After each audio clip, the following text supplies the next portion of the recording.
This is a production of Hockey Night in Oswego, only on WTOP.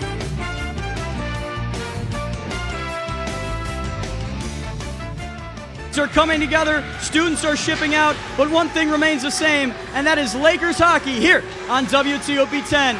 Good evening, everybody, and welcome into the Deborah F. Stanley Arena. I am your host for this evening, Michael Shetler, joined alongside two of the most eloquent dappers and all the dapper yappers, and all the land, Kenny Gerard and Paulie Beatty. And gentlemen, we are just 30 minutes away from puck drop, where the Buffalo State Bengals enter the Deb, looking to pounce on the Oswego State Lakers. How are we feeling here tonight? Well, I'm feeling good. Oswego comes off a nice whiteout weekend. They go in to play Buff State, which it's either just beat Cortland. And Cortland was a team that Oswego couldn't beat, so I think we got a really good matchup coming tonight, Paulie. Personally, I'm feeling great. For these two teams, they should too. They're both coming off two-game win streaks. One of them's going to continue, one is not. So we'll see what's going to happen here tonight in the Deb Boys. Gentlemen, took the words right out of my mouth, but we're going to get started, and I'm going to ask you, Kenny, what stands out to you about this matchup? I know you mentioned some things that happened early on in the season that makes this matchup a little more spicy. Obviously, Cortland not being able to defeat the Buff State Bengals, and we lost to Cortland, so that dynamic. But in terms of the matchup preview, how are we feeling here tonight? Well, I think this is a game for first place in the SUNY. So, I mean, if you overlook that point, you're not paying attention to the right hockey game. You got to be kidding me. So I think, obviously, that's very important. First place in the SUNY. Also, Oswego have beat them more than 50 times more than they've ever won. It's a crazy record, and people are coming in thinking Buff State's got a good shot, and I'm one of those people too, but it's going to be a tough matchup for Oswego against a team that they regularly pounce on.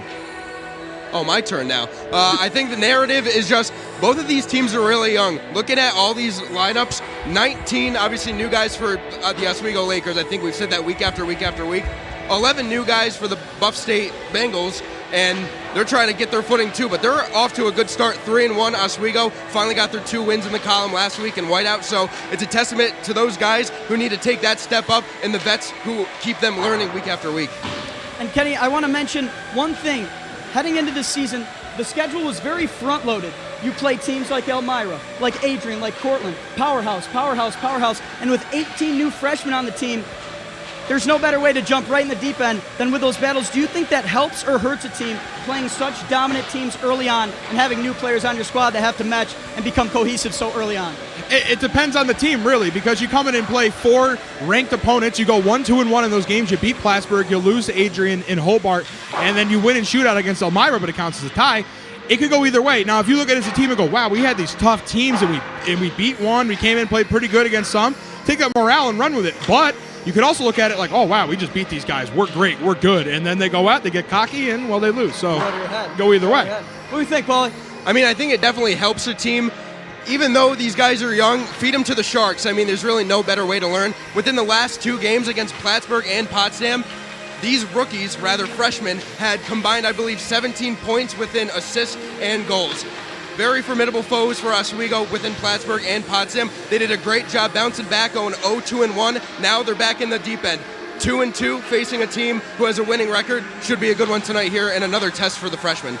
Without a doubt, Paulie. And guys, these two teams are no strangers to each other, facing off, get this, 55 times since 1993. But somebody that knows a little better about the matchup history is Madeline Cummings down on the sideline. We're going to toss it to her. Madeline, take it away. Thanks, guys. Let's run it back all the way from today to 1993 and talk about the rich history of SUNY Oswego's men's ice hockey versus Buffalo State. Throughout the past 30 years, these two teams have gone head-to-head 65 times, with Oswego taking home the victory, 56 of them, and Buff State 4.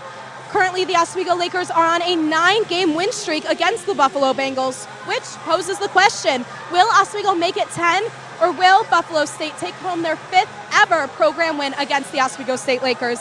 I'm really looking forward to seeing how this matchup goes down from right here, right next to the ice, where I'll have more live updates for you throughout the game.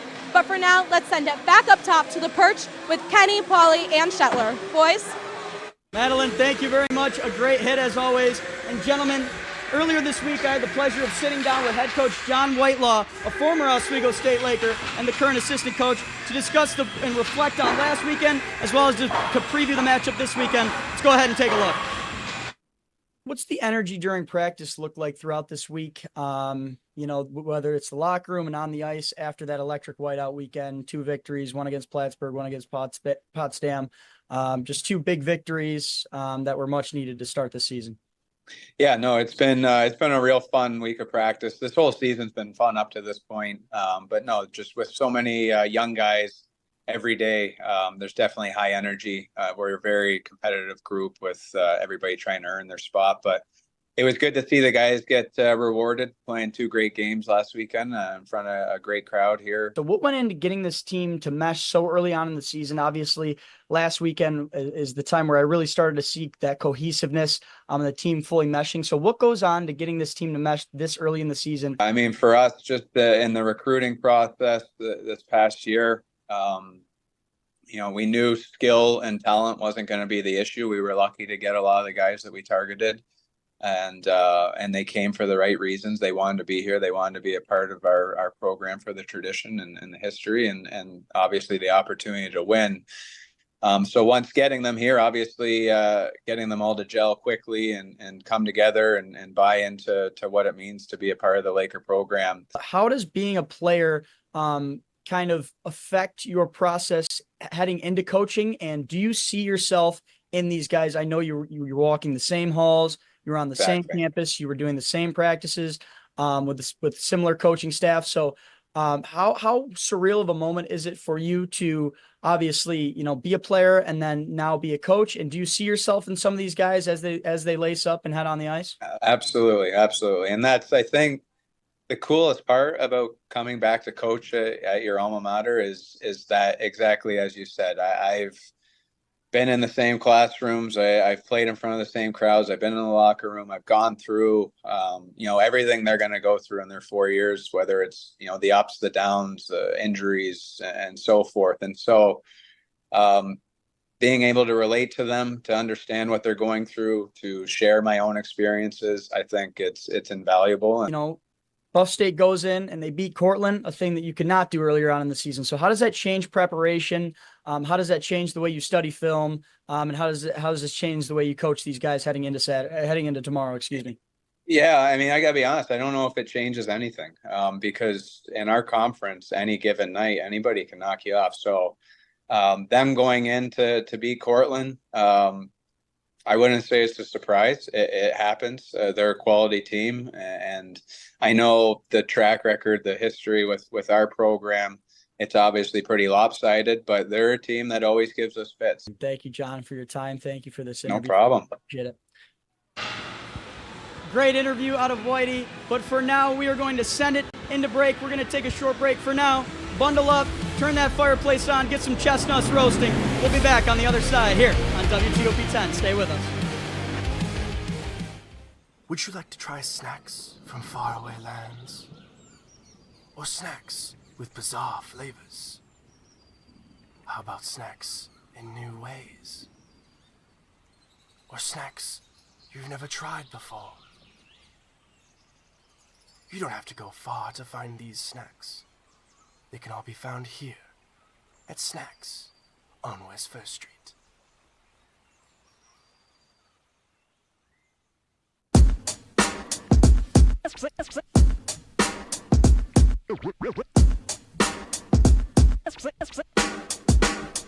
Yeah, we're walking around campus, and what do we see? All these clubs are looking. They're looking for me. There's hockey, There's improv, so much to see. So let's go try them out and see how they be. Come on and please watch. Our embarrassments free. Tune in to Amateurs on WTOP. Happy Friday, Lakers, and another beautiful day here in Oswego, New York. I'm DJ Don Perone, and I'm happy that you're starting your weekend off right listening to WNYO 88.9 FM, the Laker Radio Network. I said, darling, can you see? There's no room for us. There's no room. Never lies are cheating. Promises keep slipping. And I always knew it wasn't you. It wasn't you. Now I lie.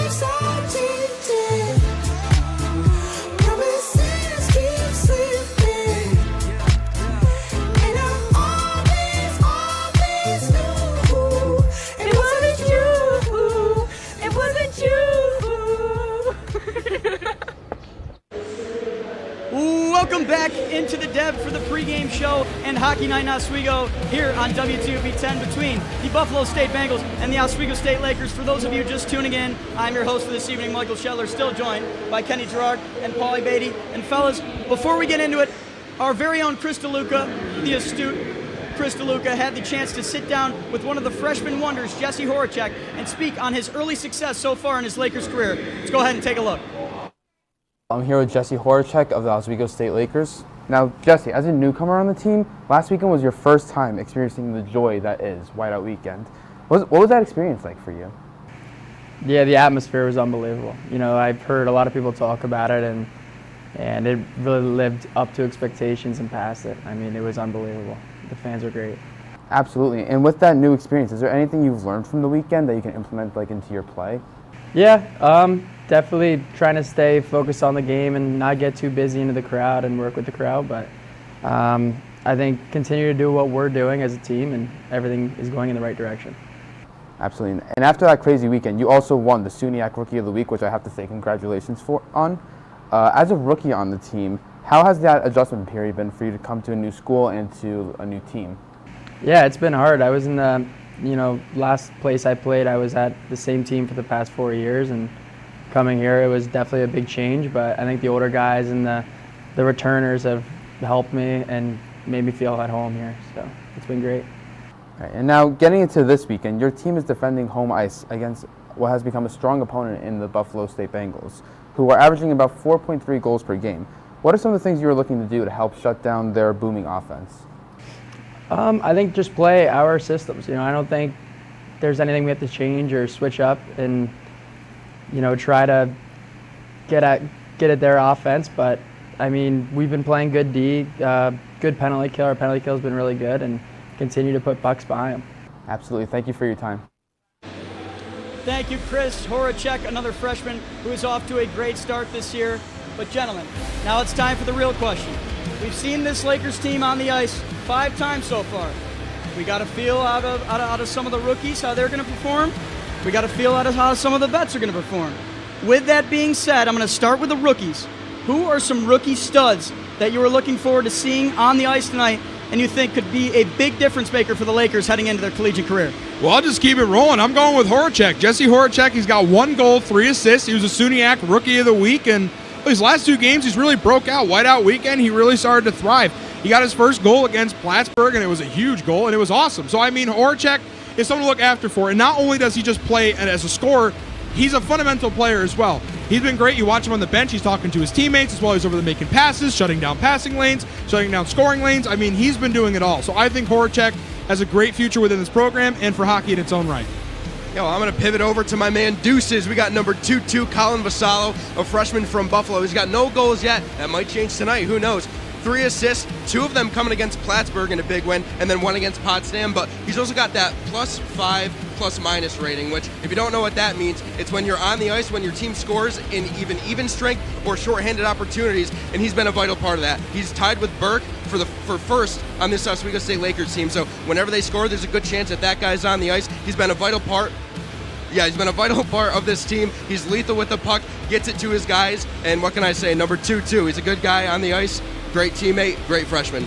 Great picks, gentlemen. And speaking of Burke, that's my guy. I'm going with number 28, Ryan Burke, the freshman out of London, Ontario. He's been on a tear, 2 goals already this season, 2 assists. The dude has stepped up and showed out when given the opportunity, and that's a very important trait out of a rookie, stepping up when they have the opportunity, taking those in the big-time moments nonetheless. Whiteout Weekend, not a thing to him. He's scoring, he's flying over the ice. I'm going with Ryan Burke. But for Kenny, I'm going to toss it back to you. What vets are still shining here on the ice? Well, I think I got a pretty clear answer, and that's Connor Gato, number 7. He's got 1 goal, which is that huge empty netter against the Plattsburgh State Cardinals where he jumped up on the boards.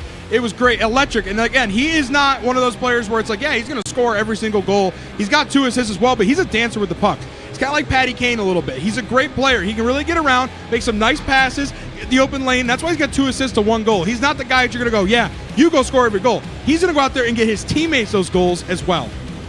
There we go, and I'm going to pivot right over to the defenseman number 4, Travis Baker. A 4 for 4, rather. Let's go with that. 4 points in the first 5 games, 3 goals from a defenseman. He leads this Oswego State Lakers team. He had 9 points in total all of last year. He's almost halfway there. He's starting up, bringing the score. He's a heavy defenseman while also defending on the other end. I mean, when your defenseman is your leading scorer so far, brings dividends to not only your offense, but with the defenseman on the blue line. We've seen a couple of those in, I believe, the Plattsburgh game. He's ripping it from the blue line, a feed that just soars right into the net. A beautiful shot selection by him. Defenseman number 4, Travis Baker. He's my guy. You know, I couldn't pick just one, so I'm going with 2, but we'll start off with money man Matt McQuaid. 2 goals, 2 assists on the season. He is, for the first time, wearing that C on his jersey. He is a new team captain. He's a guy that leads by example, and the rest follow under him. And other than that, for the vets, I know he's a junior, but in terms of locker room presence, great leadership, I'm going with number 91, the man out of where is he from? British Columbia. He is flying around the entire ice. He is a guy, no goals yet on the season, but a guy that steps in and week out, leads his teammates, the definition of a great teammate, the definition of a great player, and somebody that, as well as McQuaid, leads by example. I love Brett Fudger. I've been a big fan of him. You guys know when I talk about him. I love Fudge. Back to Fudge, baby. There we go. I love Brett Fudger. Absolutely. He's got me stumbling over my words. I love seeing him out on the ice. But for now, we're going to send it over to the break. After that, we're going to toss it up to the boys making their debut on their press box. So stay right with us here on WTOP 10.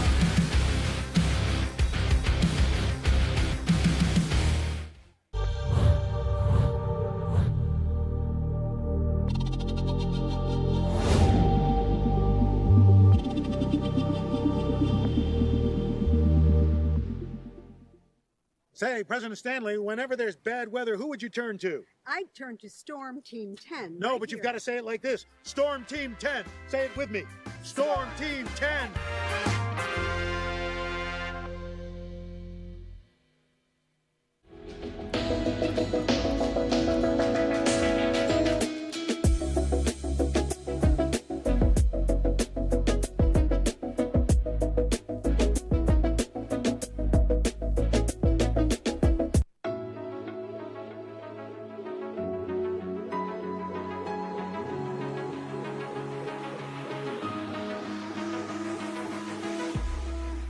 Roll it.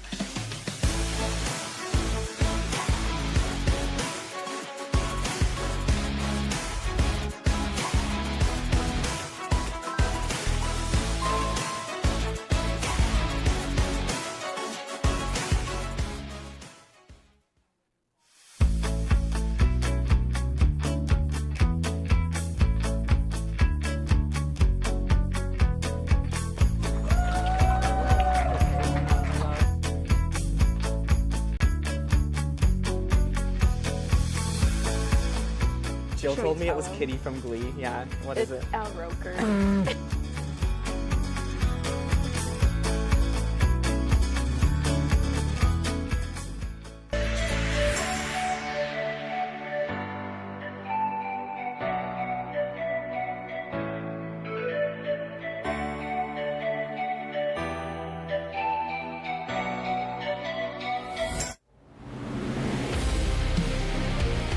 And with that, we are back in the Deborah F. Stanley Ice Arena for the pregame show here on WTOP 10. And we are just minutes away from puck drop, but I'm sure everybody at home has heard enough of our voices. We're going to send it up to the boys in the press box, James Fitzpatrick and Matthew Johnson, making their broadcasting debuts here for WTOP 10. Gentlemen, welcome aboard, and up to you.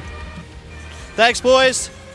Matt, I'm James Fitzpatrick alongside of Matt Johnson here in the Steve Levy press box. Matt, listen, we got a good game coming up here. It's the battle for SUNYAC. First place we're battling for here. Buffalo comes in 3-1-0 overall. They're 2-0 against SUNYAC teams in the conference.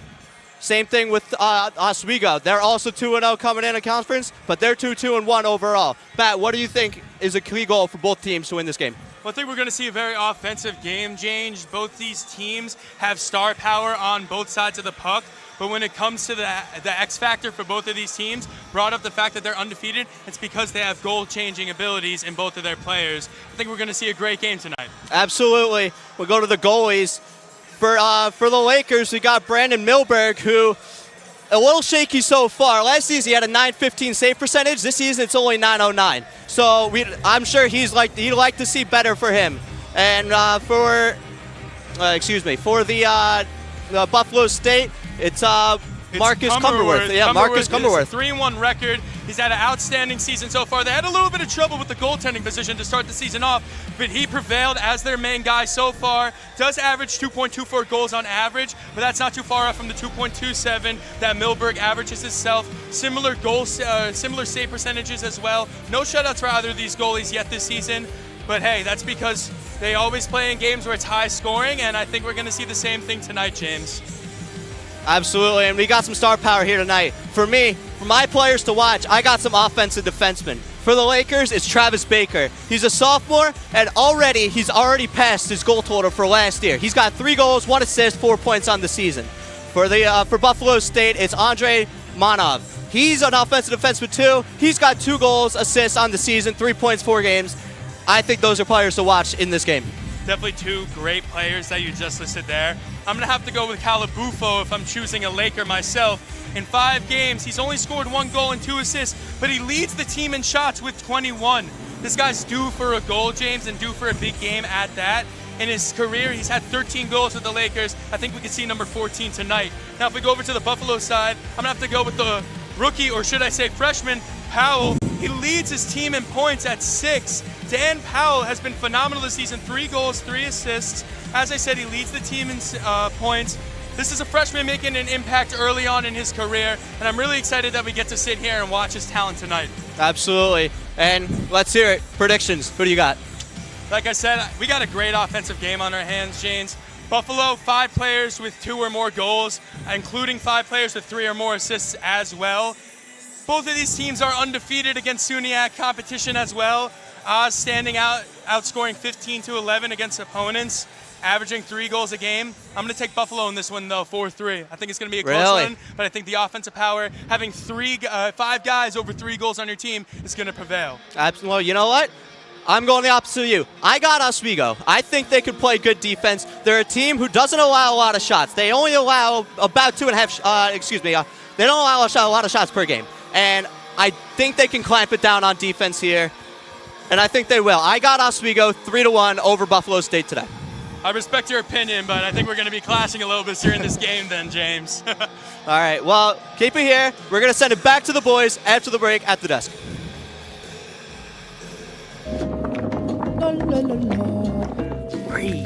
La la la la la la. La la la la. Free.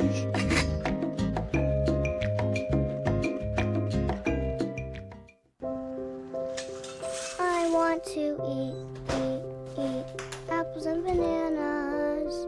I need to eat apples and bananas.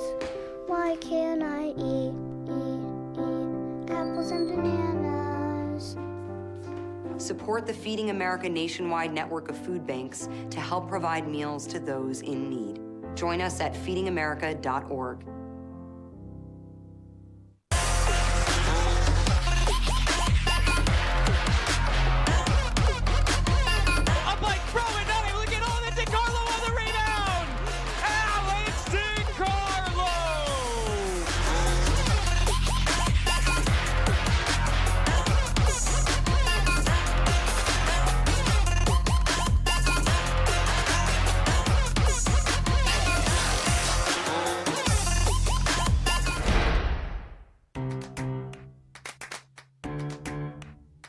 We'll deep dive into our feelings in our Real Talk segment. Stay tuned because it's about to get real.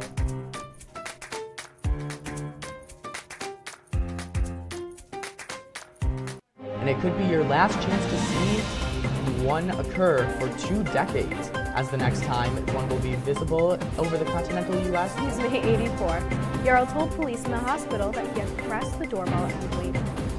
They mix with oxygen and nitrogen and can briefly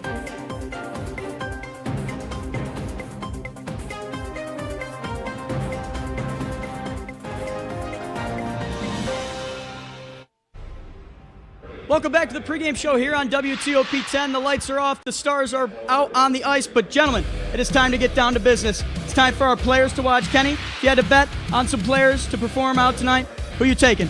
Well, I'm going to start my Buffalo State Bengals player. Give me number 25, Don Powell. He scored 2 points against Cortland, as well as he's a leader in points on his team. Now, Paulie, who do you got for Buffalo? So for Buffalo, I have Vadim Karakov, the Russian boy. He's either first or second in any major offensive category. Give me the kid from the motherland. And for Oswego? Oh, for Oswego, who do I got? I have Mike Ergo. Not the flashiest player, but he applies a lot of pressure. He bullies opposing players like those nematodes, those pesky nematodes from SpongeBob when they were eating his pineapple house. So I got Mike Ergo here for the Oswego State Lakers. Oh, well, Cheesy Tulupa, give me number 26, Jesse Horacek. Haven't talked about him enough. He got 4 points last weekend in SUNY Rookie of the Week. I don't think there's much else needs to be said. I think Horacek's going to go out there and dominate tonight. Well, before we leave the perch to enjoy some poutine and mashed potatoes, it's time to make our picks. Kenny, who do we got as the winner of this contest? Well, I'm going to take the obvious choice. Records don't lie. This doesn't lie. This team has always dominated the other team. It's the Oswego State Lakers. Give me the Lakers 5-2 tonight over the Buffalo State Bengals and taking first place in the SUNY. The win streak gets snapped. A 9-game win streak will become no more, and Buffalo State will have momentum. 3-2 Bengals. You know, Paulie, we're on the same wavelength. You either die a hero or live long enough to see yourself become a villain. I'm taking Buff State 4-3. Take that to the bank, gentlemen. You're going to be the outlier tonight. I'm the only one who's right. I'm outlier because I'm right. We'll see you in due time, but for now, thank you all for watching the pregame show. It's been a pleasure. You will see our faces on the other side of the first period intermission. For now, we're going to head to break, and then the boys in the press box are going to take it away. Puck drop is upon us here on WTOP 10.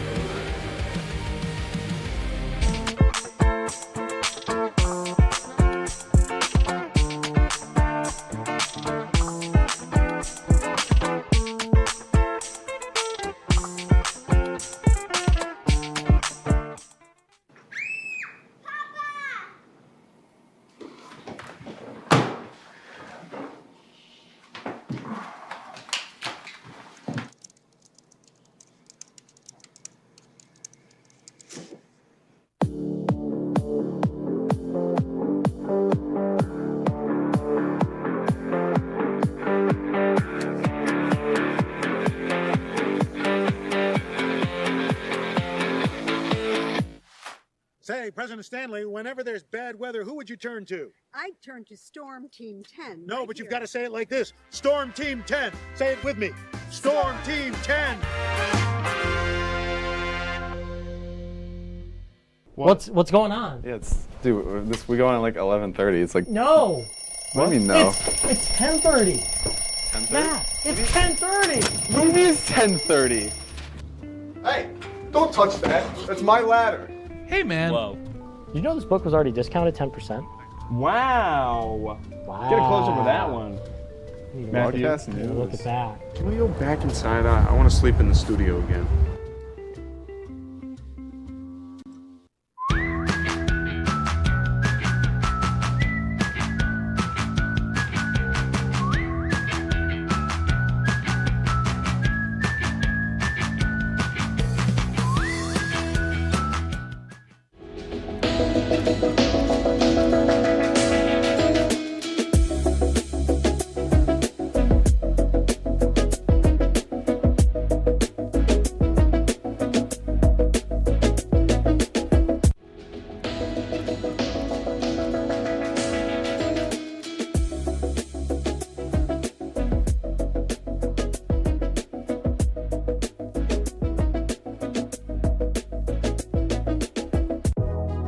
Welcome back to Major Discussions.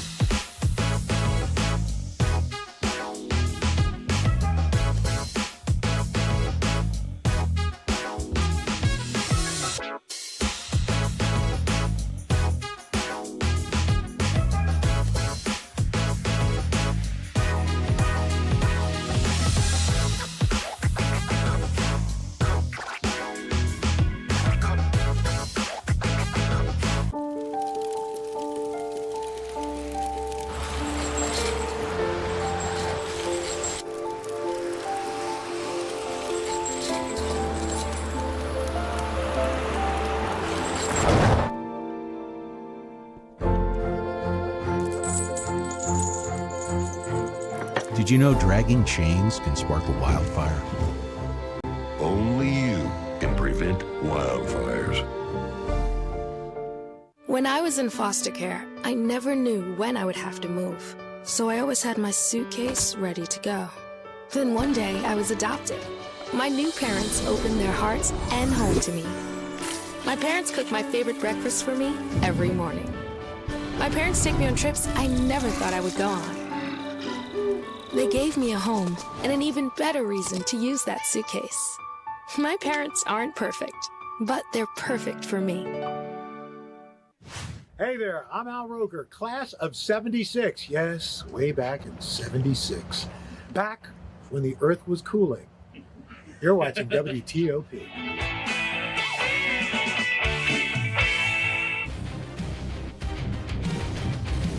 We're live, Deborah F. Stanley Arena. Battle for first place in the SUNY division. Matt, here we go. The Lakers in their beautiful home white jerseys, and Buffalo State in their black road jerseys. Like you said, top of the show, it'll be a hard-fought matchup here. I think both teams got to play aggressive. Absolutely, James. As we mentioned in the beginning of the show, Buffalo has 5 players on their team with 3+ assists, as well as 5 players with 2+ goals. Not to mention the fact that they're leading all of the SUNY rankings. But trailing just behind is the Oswego Lakers, ladies and gentlemen. And I think tonight we'll get to see why they're number 2 and they're number 1.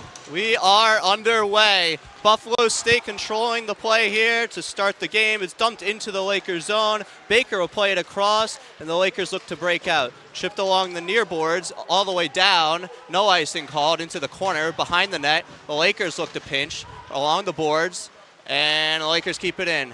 Baker, long shot wide of the net. Simpson there to keep it in. Down to the corner, battling there. Still in the corner, Simpson still battling. And Buffalo State looking to take over. They will. It's in the corner. Simpson still there. The defenseman pinching in. Battle on the boards, 2-on-2. Another Laker joins in. And the pass will come back to the point. Burke across. Baker. Long shot. Good save. Rebound to the corner. Still there. And Buffalo State still looking to clear the zone here. And it's still not out. Now it is. It's pushed out. And Buffalo State will be able to get a change. The Lakers looking to get right back in the zone here. Chipped up the boards all the way down. And no icing called. Baker looking to play it. Buffalo State takes over. Along the far boards in the Lakers zone. Baker all the way across. Burke looking for a pass out. He puts it back for Baker. Baker all the way out. And the Lakers take possession of the offensive zone. Here's a chance here. Who's in control? Good save by Cumberworth. Rebound was put wide of the net. And Cumberworth takes a whistle. Yeah, just a little too much on that, a little too much sauce on that biscuit, James. He tried moving it around the goalie, but couldn't fool him on that attempt. Just ended up losing control of that one, giving them a face-off in the offensive zone, which isn't necessarily a bad thing to start off the game, James. Absolutely, and you can't complain about that first shift from the first line there. That was a good shift by the Lakers, keeping in the offensive zone. And they'll get an offensive zone here. It's won by the Buffalo State Bengals into the corner along the boards. Lakers still looking to play it, and it's taken out by the Bengals. Shipping it along the boards here. Moving in are the Bengals, and a good play by Bala to take it away. And Payon looking to break out on the boards near the bench of the Bengals. All the way across. Cohen looking to pay it to the front, and it'll go wide towards the corner. Right back in front, and the Lakers cannot keep it in, and will go for a change. Just 2 minutes gone by here in the first period. Payon looking all the way across. Breakaway chance here. Moving in, passing it across. A little unselfish there. Wouldn't go. Maybe Cumberworth got a piece. It's behind the net now in the corner. Lakers looking to cycle all the way back up top. A long shot here and a good save by Cumberworth. Great 2-on-1, or 2-on-none chance, I should say there, James. Cam Simons just not able to put it away. Couldn't get enough on the puck there. But a great job by Justin Ryan. Looking for the open man, unselfish play there. It's what we like to see in Oswego Lakers hockey, James. That's why they got 3 shots on net early to start the first period. Good start here for the Lakers. Another offensive zone faceoff. Buffalo State will win it back. A long pass out, almost dangerous for the Bengals there. But they'll regroup. Long pass out. Offside will be whistled down. A little jumpy there from Michael Marquez there. And it looks like the faceoff will be right at center. Maybe they were calling icing and not offside, so it will be a center ice face-off, excuse me. And now it'll be discussed. I think the officials will have a word now. I think they're going to pull this over more towards the Bengals side of the ice, give a little bit of an advantage towards the Lakers. It looks like everybody's confused here. That's what I thought originally. I thought it was a delayed offside, and that's why they blew it dead. Sometimes the stripes even need to get together sometimes and make sure they know what they're doing out there, James. So no harm, no foul. Got a face-off in the Bengals zone. Off the draw. The Lakers looking to control. They'll get it back to the point here. Fudger, boys at the desk favorite player. He'll put it deep. Fudger battling still, getting it across, and the Lakers still maintain possession. Cooper across. D to D, looking for a shot. He'll get one off the post. A long shot there. I don't think Cumberworth saw it, and the Lakers couldn't bury one there. They'll take it back in their own zone, and they'll look to break out. Good forecheck here by the Bengals. Chipped out, and Vasio will have it into the Bengals zone. Drop pass. It was a good one, but losing an edge there was Grenier. Kept in there by the Lakers. And Grenier looking to take over. It's behind the net. And Buffalo State maintaining possession. They'll skate it out this time along the Lakers bench. Chipped into the zone. Baker up for Gatto. Couldn't get it out. Bengals looking to keep in. Baker along the boards. Still not out. Lakers unable to clear here. Now they do. Gatto chipping it in. Around the boards, Grenier cycling here. Taken down there was a Laker behind the net. Simpson, D to D for Baker. Baker, long shot, deflected just wide and out of play. Yeah, good shot there at the top of the key from Travis Baker. He's been phenomenal for the Lakers all season long when it comes to goal scoring. 3 goals already on the season, including an assist. He leads his team in goals. Surprising from a defenseman, don't you think, James? Absolutely, and that was my player to watch. A good offensive defenseman there for the Lakers. Like I said, top of the show, already surpassing his goal scoring from last year. Absolutely. And it'll be another offensive zone face-off here for the Lakers. Another face-off win here for the Bengals. Over the course of the season, the Lakers actually have a better face-off percentage, but it seems like they're struggling here against Buffalo State. Lakers chipping along the boards. Taking over are the Bengals, and it's chipped right back into the Lakers zone. No icing called here. Into the right corner. And still battling along the net. No whistle. It's put behind and right back out. Long shot here and a good save by Milberg. Great job by Milberg getting a hang of that. I believe there was a little bit of contact in the air there as well. Luckily, it didn't bounce back on the ice, went right into his chest, and he swallows that up for his second save of the game so far, I should say. It'll be an offensive zone face-off here for the Bengals with 15:27 to go here in the first.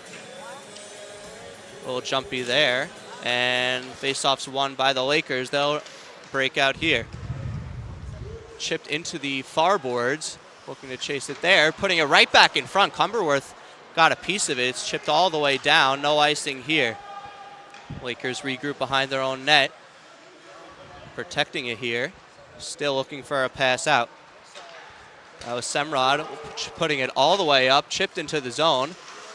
And good forecheck here by the Lakers. Put along the boards. Ryan's still there, looking for it. And the Lakers still maintaining possession.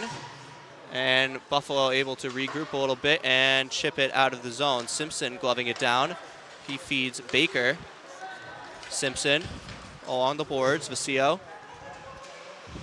Simpson pinching. Another pinch there by Simpson already. He's doing a good job so far keeping the puck into the corner. The Bengals looking to clear out. Looked like a high stick there, and it'll be whistled dead. And the faceoff will come outside the Bengals zone. Yeah, can't do that, James. You got to wait until the puck is fully through the offensive zone before you can cross over that line. Or was it a high stick? Was it a high stick? It was a high stick. My apologies, ladies and gentlemen. It was a high stick call, actually. He was not offside. So they'll take this over into the Bengals side to give a face-off. Face-off will be to the left of Cumberworth. It's won back by Fudger. putting it towards the middle, and the Bengals looking to take over, and it's just outside the zone. Here comes Buffalo State into the zone. Drop pass, shot just wide of Milberg. To the right corner of Milberg, back to the point. Looking to keep it in here.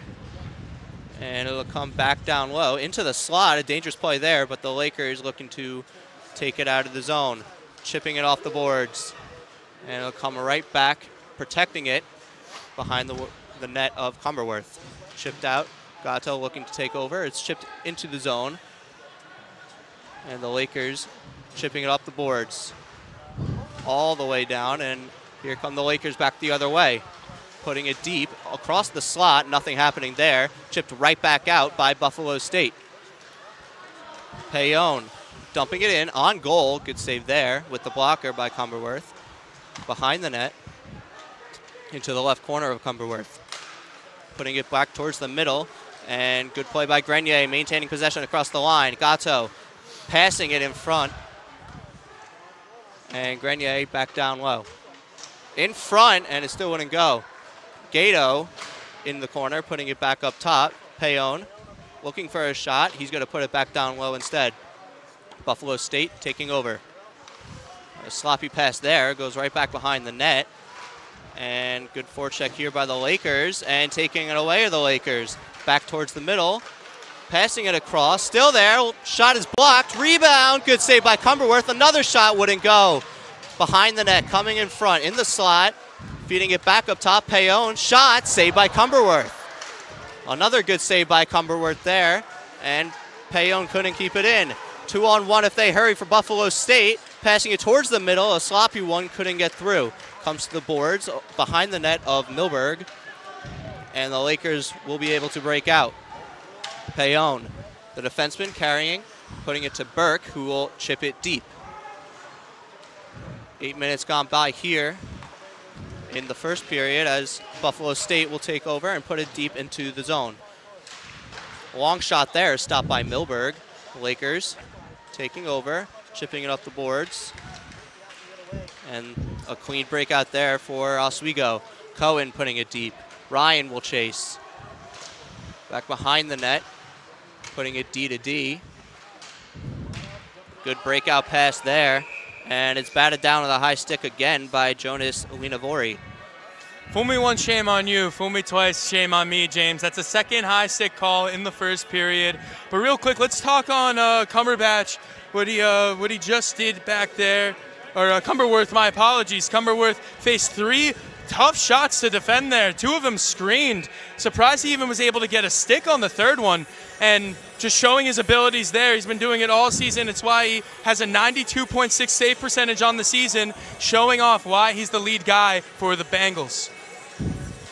Face off here. It's a tie-up. It'll come right in front. Good save by Cumberworth. Rebound still there. Cumberworth makes his 8th save of the period. Another great save there by Cumberworth. He must have heard us talking about him in the booth and said, hey, let me give you guys something else to talk about. So let's talk about him some more. He's only averaging 2.24 goals this season, and that's a 3-and-1 record. His career with Buffalo, 8-10-2, by far his best season in a very long time. Lakers trying to maintain possession here. Still battling along the boards there. Cohen in the corner, cycling well, back to the point, but it looks like it left the zone. Ryan looking to take over back into the Buffalo State zone. Chipped all the way out. And the Lakers put it back behind the net where Cumberworth will play it for his defenseman. D to D. Looking to break out. And good hit by Cam Simmons there. And the Buffalo State Bengals will break out. It's a 3-on-3 rush. Looked like a high stick there. They're not calling on the Lakers. Wraparound try there, and Simmons will take over. Simmons chipping along the boards, and a good breakout pass there for Baker. The defenseman moving in deep. He tried to center it there for Fudger. Baker all the way across. Simpson a long shot, well wide of the net. Baker back to the point, all the way across, looking for Simpson. It wasn't a good pass, and the Bengals break out, dumping it into the zone behind Milberg. Lakers looking to break out here. That's Vasio looking for Baker. Baker shifting into the zone. Fudger has it. He lost it. and Buffalo State breaks out again. Chipping it along there was number 22, Andrew Langlois. And the Lakers take over again. Baker to Simpson, all the way up.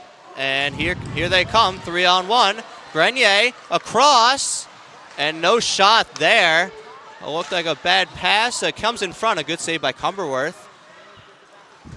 Payon shifting on the blue line, putting it deep, carrying deep, taken down. Nothing called here, no arms in the air from the referees. Putting it towards the middle, and Grenier takes over it again. This line has good offensive zone time so far. Perron just put it high. Good chance there for the Lakers defenseman, Nico Payon on the drag, just putting it high of Cumberworth. It's tipped into the zone here. Long breakout pass, and McQuaid almost collided with his teammate going to the bench there, but he got into the zone. It's chipped into the zone, and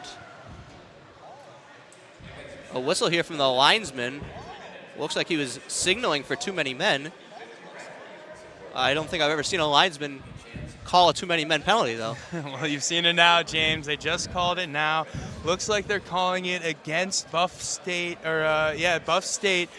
Looks like they'll be taking the call for this one. It looks like it's against Oswego. It's in the faceoff. Looks like it's going to the Oswego zone here. Just as confused as you guys watching from home And it right will be now, and it against looks like it will be Oswego taking the penalty. It will be Nico Payon taking that one. So 2-minute minor coming up for the Buffalo Bengals. It'll be served by defenseman Nico Payon. The pass comes out of the zone here. Bengals on the power play. It's shipped into the zone. The Lakers looking to clear out. Baker goes D to D. It looked like he had an easy breakout there, and now it's going to stay in the zone. Going all the way across the ice. Ryan, a good intercept, and now they have a chance that they hurry. Ryan chipping it ahead. Here's a breakaway chance, and a good save by Cumberworth. And they're going to call a penalty on Buffalo State. Wow. It was a breakaway. It was a breakaway chance for Mike Ergo. He was taken down. It'll be a power play. It'll be a 4-on-4 here. Yeah, not what you want to do there from the defender, you know. And we're going to send it over to our sideline reporter here, Madeline Cummings. Thanks, guys. Last week was whiteout, and coming out of arguably the biggest weekend in Laker hockey, Oswego absolutely swept the SUNY Weekly Awards. Oswego players Travis Baker, Brandon Milberg, and Jesse Horacek are the SUNY Men's Ice Hockey Athlete of the Week, Goaltender of the Week, and Rookie of the Week, respectively. Each of the boys played incredible games last weekend. Baker was a standout player with 2 goals and 1 assist. Milberg had a total of 38 saves and a .950 save percentage, and Horacek had a whopping 3 assists and 1 goal. These players are heating up the ice as I speak, so let's go back to James and Matt as they follow the action.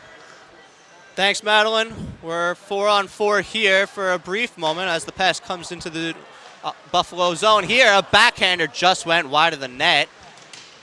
And the Lakers still in the offensive zone here. Buffalo looking to take over. Good play by the Lakers. And they'll take the puck right back in the offensive zone. Cycling here. McQuaid, a shot, blocked. Rebound still there, and a good save by Cumberworth. Great second effort there by Jonathan Bala. Really getting the stick on, trying to make the most of every opportunity that's given to the Lakers tonight. Rogue shot fired off there. He just gets a stick on it while it's bobbling on the ice, smacks that towards Cumberworth. Fortunately, he's able to get his hands on that one for the Lakers, but they'll get another chance here as they're taking the face-off in their zone. It'll be Horacek on the draw here against Sutton Murray for Buffalo. Face-off one is won by Horacek. Long shot there is blocked. Good block there. Simpson cycling, putting it back down low. Laker taken down there, nothing being called in the corner. And Buffalo looking to break out. A touch pass there, and an odd man rush. A shot just wide. It looked like it deflected off of Baker's stick. Baker flipping it in front, and Oswego looking to take the puck out of the zone. Simpson dumping it in behind the net of Cumberworth. Playing it there is Buffalo. And a battle along the boards there. Good hit by Ergo.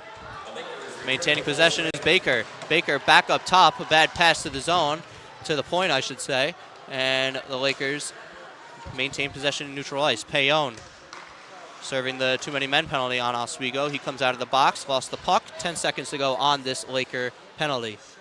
Power play, I should say. Chipped up in neutral ice at the red line. Payon looking to break it up. Passing it across. Buffalo full strength as it's chipped into the zone. Cohen looking to take over. Back near Cumberworth, a dangerous play there. And Buffalo will break out off the boards, chipped out. Payon, a bad pass coming in. A shot, good save by Milberg. Rebound still there. Good play by Payon on the recovery to stick lift the Buffalo State forward. Cohen breaking it out. Cohen across the red line, breaking in, wheeling back along the boards, and cycling right back deep. Buffalo State taking over, chipped out, and Oswego has to touch up. 6 minutes to go here in the first period. No score so far. A long pass out here, and it will be icing on Buffalo State. Yeah, not a lot out of the Buffalo offense to start the game off, James. Only 3 shots on net compared to the Oswego Lakers 11. You can see who's really taking the extra edge and taking the most out of their opportunities to start the game off early, don't you say? Yeah, absolutely. Cumberworth's been great, but Milberg, he's been tested a couple times. He's had to make some good saves so far. With 5 minutes left in the period, they're going to have to step it up right now. Absolutely.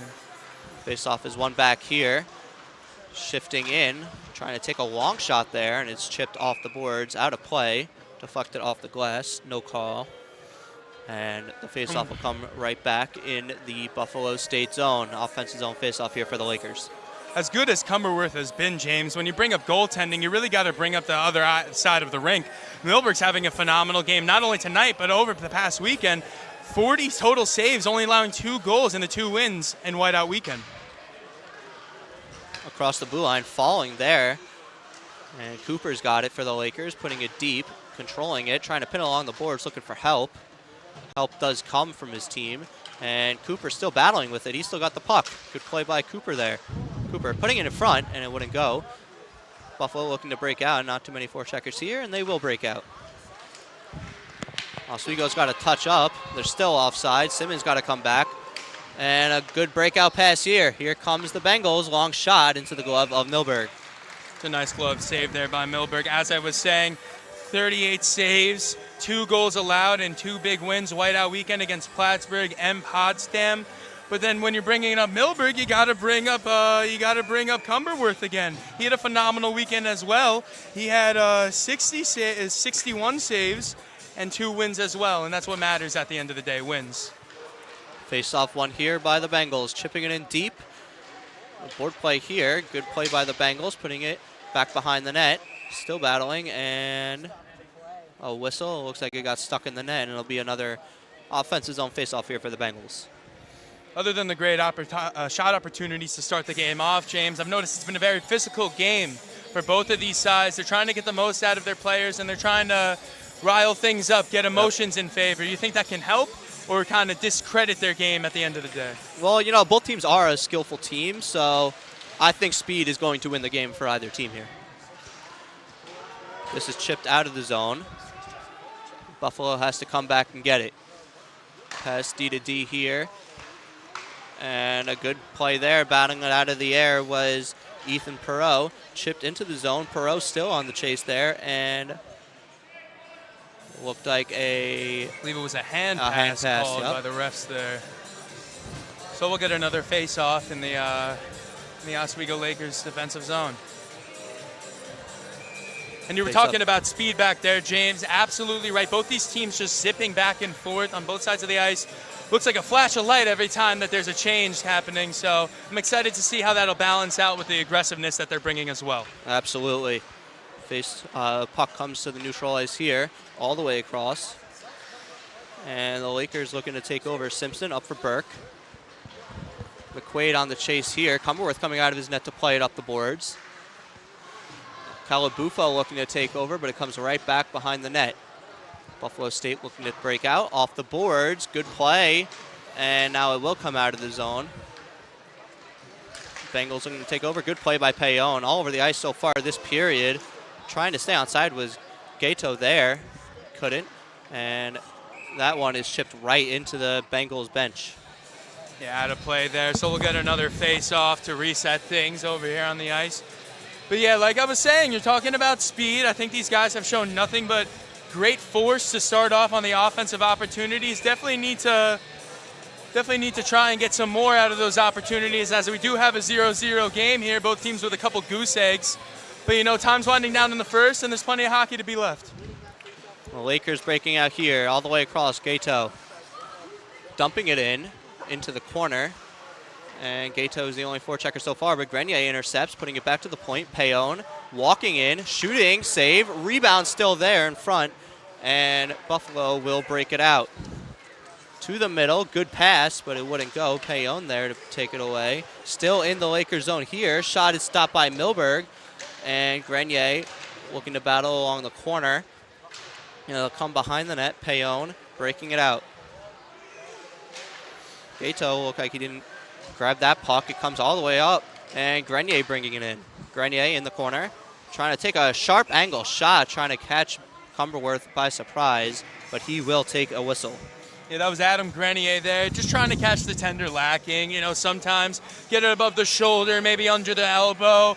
All shots matter. Shots on goal, equal opportunities, James. And that's what the Lakers have been doing all during the first period. They got 16 shots on goal, 27 shots in total in the first period. It's been pure dominance on the offensive side of the puck to start things off for the Lakers.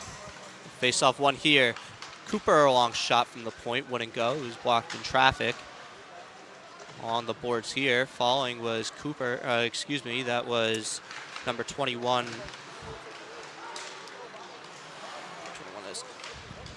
And it's shipped right back into the neutral zone. Bengals dump it right back in near Milberg. He'll stop it and leave it for his defenseman. Cooper all the way up. And now it's out of the zone. Good job by the Bengals to maintain pressure. Moving in, shot in the middle and a save by Milberg. First real quality chance there for the Bengals as the Lakers kept the middle wide open as Ryan looking to forecheck, pass all the way across, shipping it and intercepting it out of the Lakers, bringing it back into the Bengals zone, dropping it behind the back, and a board pin here, still battling, and the Lakers still trying to come away with the puck, put into the corner, all the way around the boards. Simpson taking over for Oswego. Fudger put it back for Vasio. And it's put out by, no, it's not out. A good intercept there, and the Lakers still have possession, put into the middle, still looking for it, a good block, and it's cleared out. Shifty moves there, put into the zone, and Buffalo will go for a change. Good move there by that's Fudger. And now he lost it, put back into the Lakers zone, looking to pass it in front, it was blocked. Buffalo still has it in the corner, back up top, long shot wouldn't go, wide of Milberg. Back into the corner. Simpson still battling for Oswego. Board pin here to the right of Milberg and put behind the net for Baker. Baker, alley-oop pass all the way out. Here comes Oswego, good move, shot, good save by Cumberworth. In the corner again, behind the net of Cumberworth. And Buffalo able to get possession and break out of the zone. Chipping it in behind the net of Milberg. He'll play it on his backhand. He got taken down. Nothing being called from the referees, but Oswego does have the puck. They'll break out. Burke into the middle, dropping it, and a good save by Cumberworth with the glove. Back the other way. Here comes Buffalo. Looking to pass it across. Good play there by the Oswego defenseman. McQuaid, a shot, and another good save by Cumberworth. They squeaked through him, and it couldn't put it in. All the way back to the blue line, dumped right back in. McQuaid looking to play it. He chips it all on the boards. Back up top, Payon faking and lost the puck. And another good play by the Lakers. Couldn't keep possession though. Out come Buffalo State. Into the zone, chipping it on the backhand towards Milberg. He makes the easy save. Put behind the net with 4 seconds to go here in the first. And we will be scoreless after the first. Matt, what did you think of that first period? Thought it was a great first period, James. I think the word of the game, or the period I should say, for the Lakers is missed opportunities. You know, they got 33 shots in total, 20 on net, 0 goals. So many opportunities where the puck's been centered to an open man, one-on-one with the goalie, and it's either whiffed, hit the post, lost possession. Just countless missed opportunities, and I don't think that the Buffalo defense is going to get any easier for them as this game progresses. I think it's only going to get harder from here on out. If the Lakers want to prevail in this one, they're really going to have to step it up on the offensive side and capitalize on these shots. Absolutely. The Lakers leading the shots 16-7 after 1. The score remaining 0-0. Stay tuned for the intermission report. We'll send it right back to the desk after this break.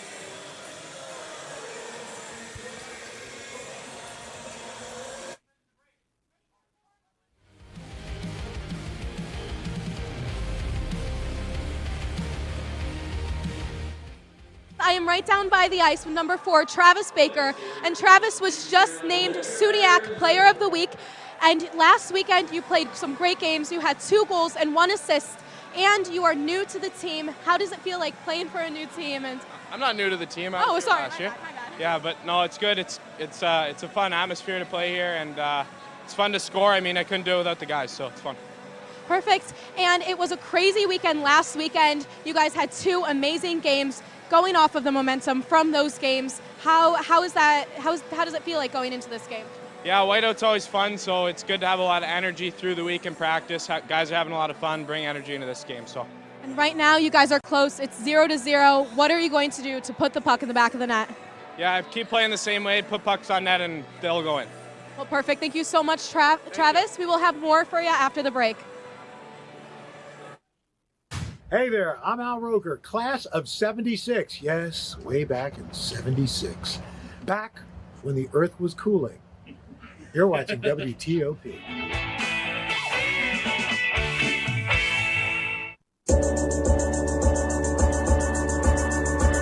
The Kinda Late Show with Chloe and Anna.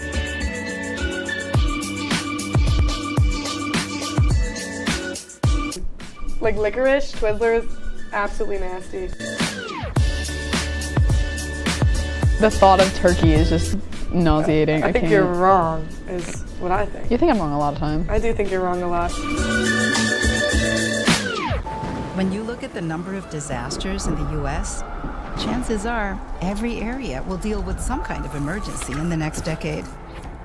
And between school, sports, and social lives, chances are you won't be with your kids when it happens. Will they know what to do?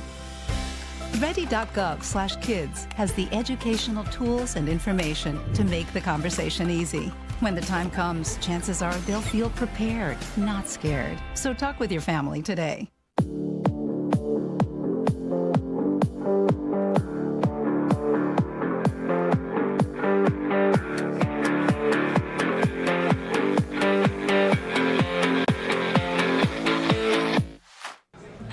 Put the keys down, Kevin. But I'm gonna drive home. There are several warning signs present that you shouldn't be driving. I guess I have really been looking for love in this dating app. Yep, I'm definitely gonna call a ride home.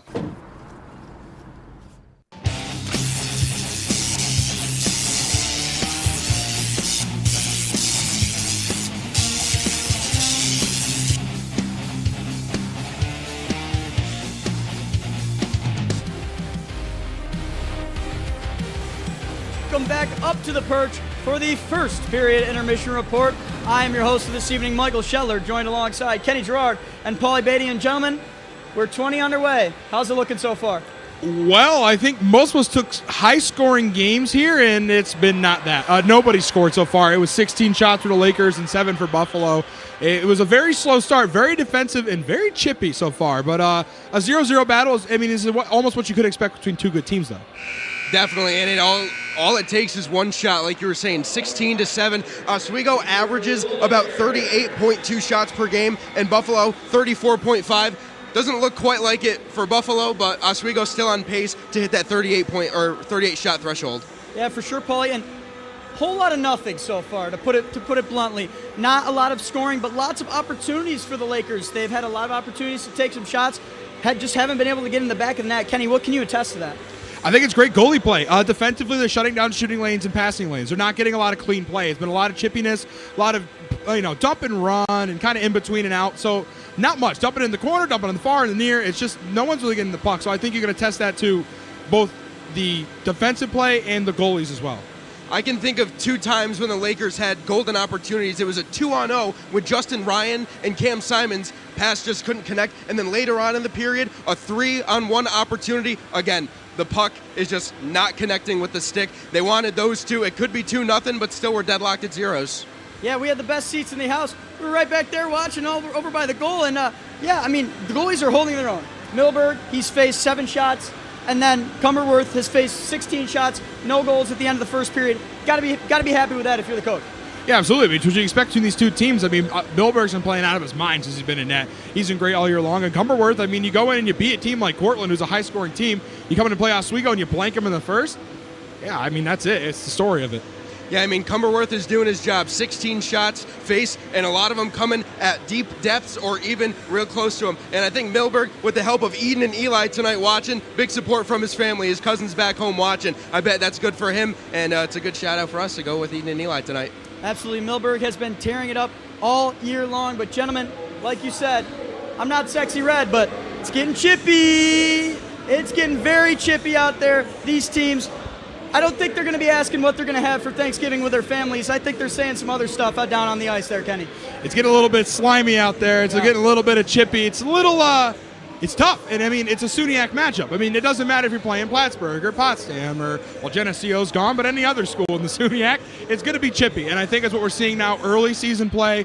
A lot of these guys want to get home for Thanksgiving as well and are a little bit antsy. So I think that they're getting a little bit antsy, and it's just getting chippy, and it's a tough game. It's a good team. Definitely getting chippy. I'd hate to see these guys with frying pans trying to whack each other over the head, but that's what you want. A 0-0 game, you're going to do whatever it takes to try and get that first goal because, hey, maybe in this time it's going to be the only decision. Maybe a 1-0 game as we're seeing 0-0. Our score predictions aren't looking too good tonight, fellas. Not at all. Our score predictions aren't looking too good, but is what's going to... I can't talk today. What is going to look good is our Thanksgiving table. We're going to do a really important question. What is your favorite thing to eat on Thanksgiving? Ooh. Paul, you got to go first. I got to think about this, man. Is it like on Thanksgiving? Yeah, this is the heavy-hitting questions here on the Perch. Oh. That's tough. I'm a sucker for mashed potatoes. I'm sorry. I know it's a basic take. Mashed potatoes will always and forever be my go-to at the Thanksgiving table. Can I predict it, Kenny? Yeah. You strike me as a cranberry sauce individual. Oh, yeah, because you listened to me last game. I hate cranberry sauce. That stuff is garbage. It should be thrown in the bottom of the barrel. I don't like cranberry sauce, but I will take a good mac and cheese, like a baked mac and cheese, Mama's homemade mac and cheese, throw it up in a frying pan. I mean, it would be good. Those are some great choices, but you got to take the Hawaiian roll. You got to take the honey-roasted, pineapple-crusted ham. Throw some stuffing on the Hawaiian roll, make some Thanksgiving sliders. Can't beat it. Mom, top of the list. Shout out, Mom. Anyways, back to the really important stuff. If you heard the crowd erupt earlier on, it was probably because Milberg, he got popped. Talk me through that a little bit. Yeah, it was just a quick smack. One of the players came around and smacked him on the net. It's similar to what we saw when Schiller got hit last weekend here when we played Plattsburgh. So, I mean, you don't know. I mean, it could be someone doesn't like Milberg. Maybe he's playing too good. Maybe they just don't like him. So it happens often, but obviously his team's going to stand up for him. Oswego got mad, and that's what really creates chippiness. When someone touches your goalie, it's like football. Someone touches your quarterback, you got their back. Same thing in hockey. Someone touches your goalie, you got their back. The goalie is the last person as a forward or defenseman you're going to want to touch on the rink because once you touch them, it's game on. We might see a Donnybrook here if it happens again. Gloves off, we're going to go 8 rounds, Tyson Paul style. Oh, I don't know about that. Without a doubt. And, for head coach Ed Gosick for the Oswego State Lakers, as we compose ourselves here, he is heading into the locker room. He's faced a lot of 0-0 deficits after one. What do you think head coach Ed Gosick is telling to those guys on the locker room to come back in the second and get rolling here on the ice? Boys, we played 4 ranked teams back to back to back to back. I didn't want to be the one to say 1-2-1. We won in shootout against Elmira. We have scored more in almost all of these games at this point. Play our brand of hockey. Let's go. Pick it up. That's what I would say. Paul, what do you think? If I was Ed Gosick, I'd just be like, it's okay, guys. Just have fun out there. I'm just joking. 16 shots on goal. Keep applying the pressure. Get that goalie tired because he can save it like the best of them, as we've seen a couple of games ago when Buff State played whoever they played. But either or, just get the shots on net. Obviously, if you're Oswego, you've been pounding it home the last couple games. Keep doing that, tire them out. Maybe you'll get something lucky. Give those guys some Uncrustables, get them back out there. That's the game fuel. But if you're Steve Murphy and the Buff State Bengals, Paulie, I'll give you this one first. What is Steve Murphy saying to the guys in the locker room to hype up Buff State? Get the shots up. I mean, you're averaging, what did I say, 34.5 shots per game. Get up, and 4.3 goals per game. They have a goose egg in the first period, but it matches Oswego's. They're not out of it yet. No one scored. Maybe they can be the first ones to get the momentum started for them and maybe end this win streak for Oswego. Help out your goalie. I think they're giving him too many opportunities that Oswego has not capitalized, and luckily the goalie's been there for them. But that eventually will run out. At some point, someone's going to get something by him. So shutting him down defensively better is what I would say if I were the Buffalo State head coach. When you're fighting for your life in there, when you have Lakers crashing into the net, and you cannot have a break to really compose yourself, one's going to slip in the back of the net. So if they don't contain that right now, it could be a bad rest of the night for the Buff State Bengals, Kenny. Yeah, absolutely. Like I said, you gotta pick it up defensively. Get your shot up, get your defense better, which sounds like it will play a better, well-rounded game. Well, if they knock it up just a notch on each side, this could very easily go to Buffalo State and get out of hand for Oswego. I mean, I think Oswego defensively has done a great job. I think every single time I've looked back, or in or forward, when we were sitting down in the student section, they had a lot of zone time. I didn't see the puck go over near Milberg up until a couple dumps and clears, and you got to maintain possession in those opportunities, get something to the net, and they just haven't been doing that. So for Buffalo State, like you said, tighten up and help your goalie out just a little bit. Time will tell how they're going to play in the second, but we're going to do a special impromptu segment here because I think, I'm not a betting man, but I think all three of our picks might be out the window. So we're going to do a brand new first period intermission game predictions. We're going to forget about the first game. Kenny, who do you got? What is your new prediction, or are you just rolling with your first? I like my first, and I think it's a good one, but I think it might be too far out of reach now, so I'm going to have to say, give me 3-1 Oswego still. Okay. Paul, you sticking with Buff State? I trust my gut. I think it's going to pick up 3-2 Buff State still. All right, what was yours? 3-1 Oswego. 3-2 Buff State. All right, I'll take the high end. I will go. Never mind. I'm taking 2-1 Buff State. Lock it in. God. Take that one to the bank. There we go. Have you not learned your lesson? No, I've learned my lesson. I've learned my lesson. I think these Bengals have it in the bag here tonight. They're going to make the adjustments. Murphy's going to get them cooking. He's going to spread some words of wisdom, and this team's going to look like a whole other team out there in the ice. Mark my words. Duly noted. Duly noted. Come back in 20 minutes. However, we will. Before we send it off to break and let the boys at the press box take over, as they're laughing at me, but wait till the end of the game. We have any final last-minute thoughts as we approach the second period of play? It just comes down to defense, I think, for Buffalo State. If they can hold on defensively, they'll do good. And if Oswego can finally capitalize on those opportunities, I think it's the Lakers' game to lose. Make it fun. Try and score. Pull the goalie 6-on-5. Do something. Get some of the coaches out there. Maybe have a boxing match right in the middle of that Lakers logo. But do something. I know some of the kids here are thankful for Oswego hockey. Make them thankful for something. Get some scores up. Absolutely. As the Lakers look to step up their game, both teams look to step up their game play in the second. That's all from us, from Paulie, from Kenny and I. We are going to send it into break. From Kenny, from Paulie and I, we're going to send it into break. I promise I know them. Stay with us here on WTOP 10.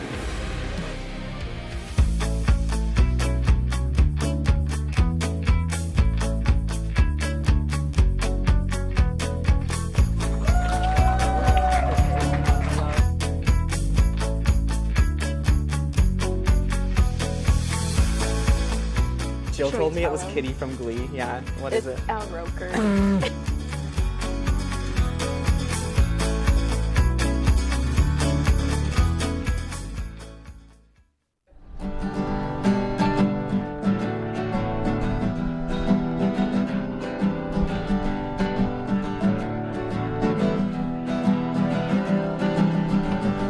We're here for you, we're here for you. This is your channel too. With sports and news and what to do, we're here for you. It's your TV, you're watching WTOP. Your TV, thanks for watching WTOP.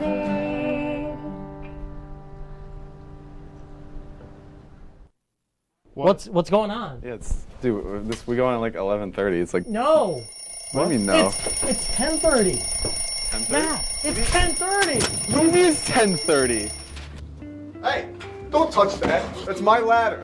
Hey, man. Whoa. Did you know this book was already discounted 10%? Wow. Get a close up of that one. Matthew, look at that. Can we go back inside? I want to sleep in the studio again.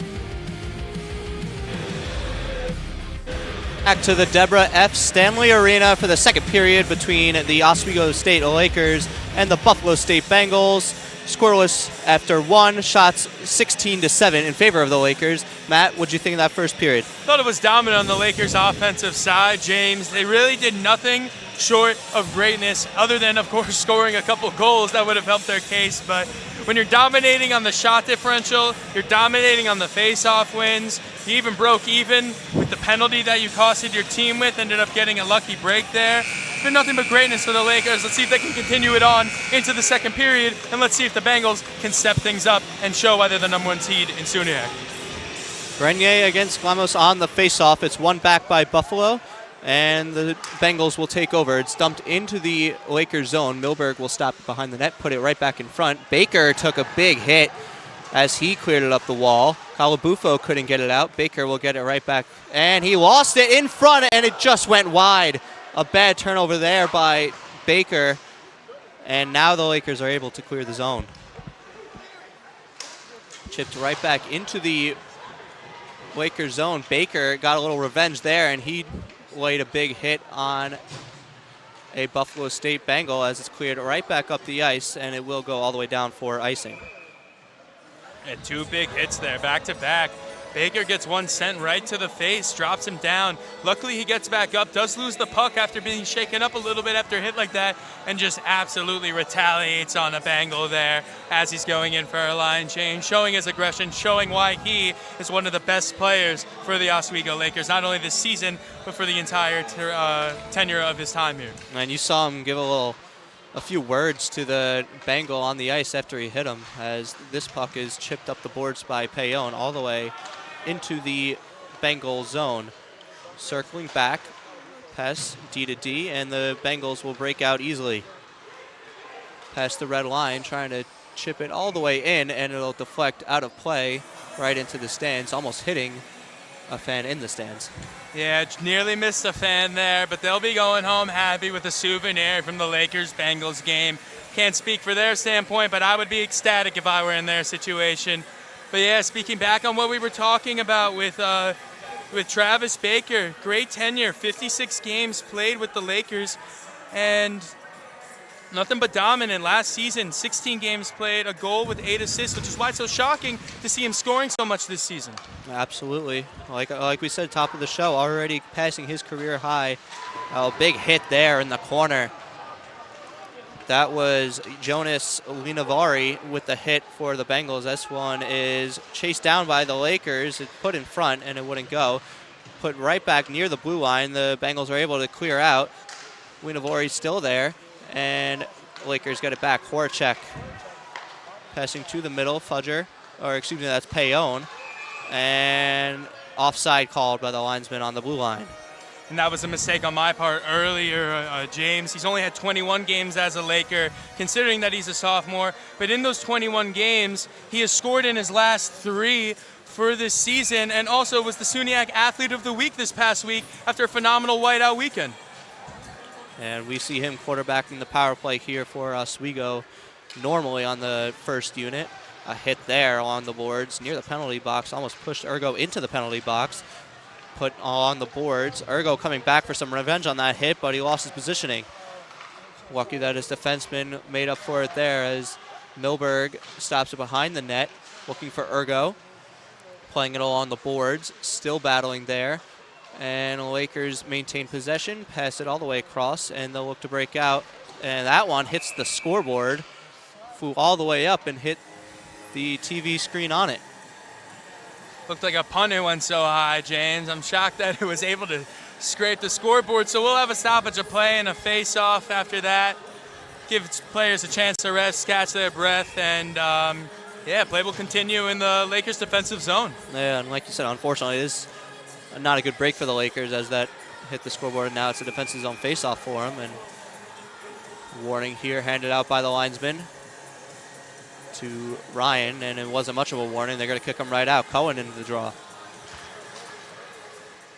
A tie up here. Bengals take over in the corner, passing it all the way down low, back to the point, all the way across. Here's a shot just wide of the net. Behind the net, Baker flipping it up. Ryan still battling. Helping there is Simpson. He's able to play it up the boards for Ergo. Ergo stopping, looking for a pass. He gets all the way up, and here comes Simpson. Across, here's Baker. Baker looking for a lane. A good drop pass there, but it's put right back behind the net. Lakers still maintaining possession. In the corner, looking to put it back deep, but the Bengals come away with it. All the way across, dumped in to Milberg, who will stop it for his defenseman, Simpson. His team goes for a change. He'll wait up. Payon will come to help. And it's passed out for Fudger. Payon across the red line. Payon, good move. Lost it to the corner. Back behind the net. Looking for a passing lane here. All the way back up top. Fudger putting it towards the net, just wide of Cumberworth. And it's chipped up. 3-on-2 odd man rush. Chipped along the boards. It's going to go right back behind the net of Milberg. A battle along the boards there. A 3-on-2 battle, and Bengals will come away with it. Pass all the way in front to the right circle. And a good play by Simmons to take over. Putting it towards the middle. A bad pass. A shooting opportunity, and it's blocked by Fudger. Another shot went off the glove of Milberg.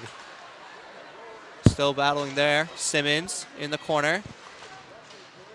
And Fudger able to help out and couldn't get it out though. Still have the puck, and now it's cleared out. Lakers able to chip it along. Most of their players can go for a change. At least 4 of them can. Vecchio on the forecheck. Past the red line, dumped in behind the net of Milberg. And it'll go behind the net. Waiting for it along the boards. And the Lakers are able to gain possession and break out. Bengals will regain possession in their defensive zone, playing it up. Battle for it there. Gato lost it. And good pass all the way across, moving in. Long shot off the glove of Milberg, couldn't catch it. Buffalo State with possession. There's a battle in front of the Lakers bench. It looks like Kawabufo and Linavari. Oh, a big hit. And now Grenier going after Linavari, who will just smartly skate off and go for a change. No retaliation from him there. Kawabufo lost it. He has a chance to get it back. Couldn't. Put up in the air.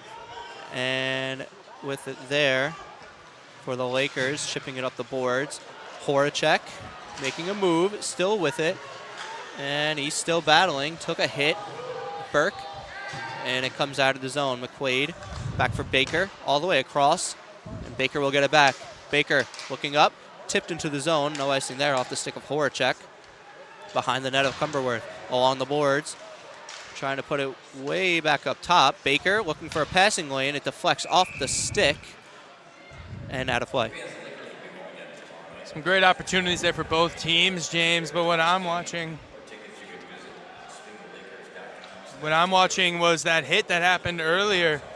Really shocking. Just turns around, catches him blindsided. It was the captain for the Bengals. And Jonas just catches him lacking there, skates to the bench afterwards, catching a hit of his own, but some good physical play here from both sides. Gloved up and no whistle. I thought that would be a hand pass, nothing called. Dumping it in there is Burke, and he laid a reverse hit on a Bengal. Baker in the zone, trying to board pin it here. The defenseman pinching in. It looks like Burke covering for him there. And a whistle. in the Buffalo State zone. Looks like they'll reset play here, James. I'm not quite sure what for, but that's why we're in the booth and we're not wearing stripes and skating around on the ice, because we don't make the calls, we just commentate them, James. It might have just been a dead puck on the boards there. They had enough with the board pins as the Lakers maintain possession here in the offensive zone, looking to cycle. Burke still with it. Burke, Baker looking in front, wouldn't go. Burke, great play, taken down. Burke off the boards, looking for McQuaid, and McQuaid couldn't get possession. Out just past the scoreboard, taking a hit there. And here come the Lakers the other way. McQuaid, a shot deflects off the stick of Andre Manov and out of play. Tempers are flaring in the second period here, James. A lot of physicality. We obviously talked about that hit that happened earlier on the other side of the rink. Now on this side of the rink, as the Lakers are trying in transition to push it forward, constantly getting crushed on the blue line. They're having trouble bringing it into the zone. You see with the lack of shots to start off this second period. Face-off one here by Buffalo State, ring all the way around the boards, and a good hit there by Payon to keep it in. And now Buffalo gets it out of the zone. Oh, a good hit. Number 11, Jonathan Bala with the hit there. Buffalo State still has it. Shot deflected wide. Another shot there, and it's off the post, and it wouldn't go. They call no goal, and now a pile-up. We're going to have a bit of a scrum here by the net, James. Looks like the Oswego Lakers are not happy about that contact to their goaltender after the whistle was blown.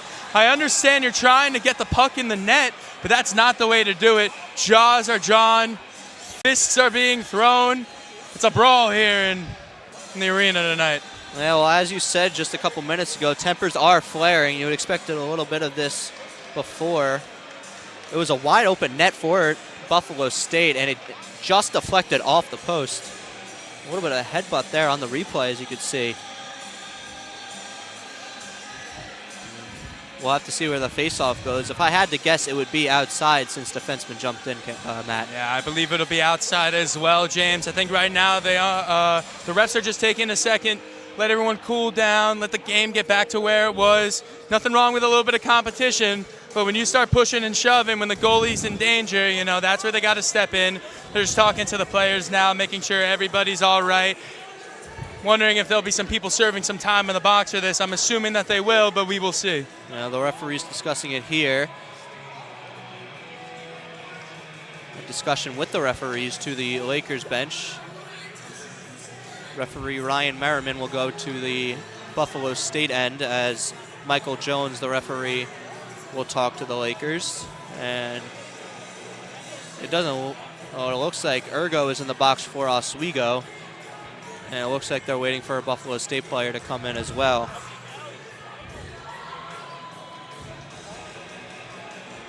And yeah, it looks like it looks like it's going to be Ergo serving for the Lakers and Deacon serving for the Bengals. Two two-minute minors for roughing, I'm assuming.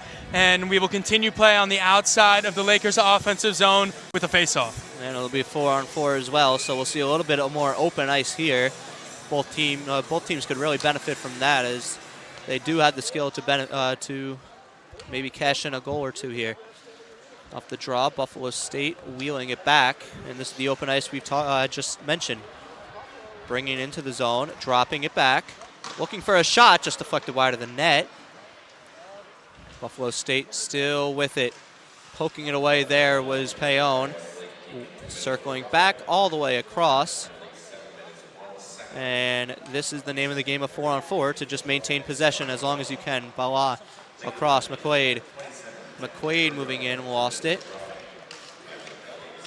And Gato retrieves it back for Oswego. Without a glove there was number 16, Sutton Murray. And he'll dump it in, go for a change. Payon bringing it out for Oswego. Feeling pressure, moving it in. Payon back up top, Horacek across.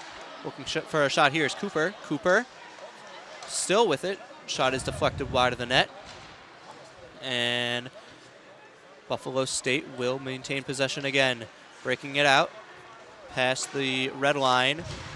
into the Lakers zone, but a good play by the Lakers forward Horacek to take it away. Back up top, Cooper looking for a shot. Down low, good pass there. Maintaining possession, cycling well.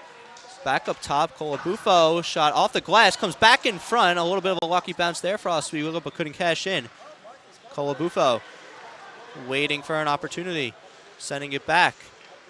Long pass in front, and it deflected just wide, right to the corner, and kept in.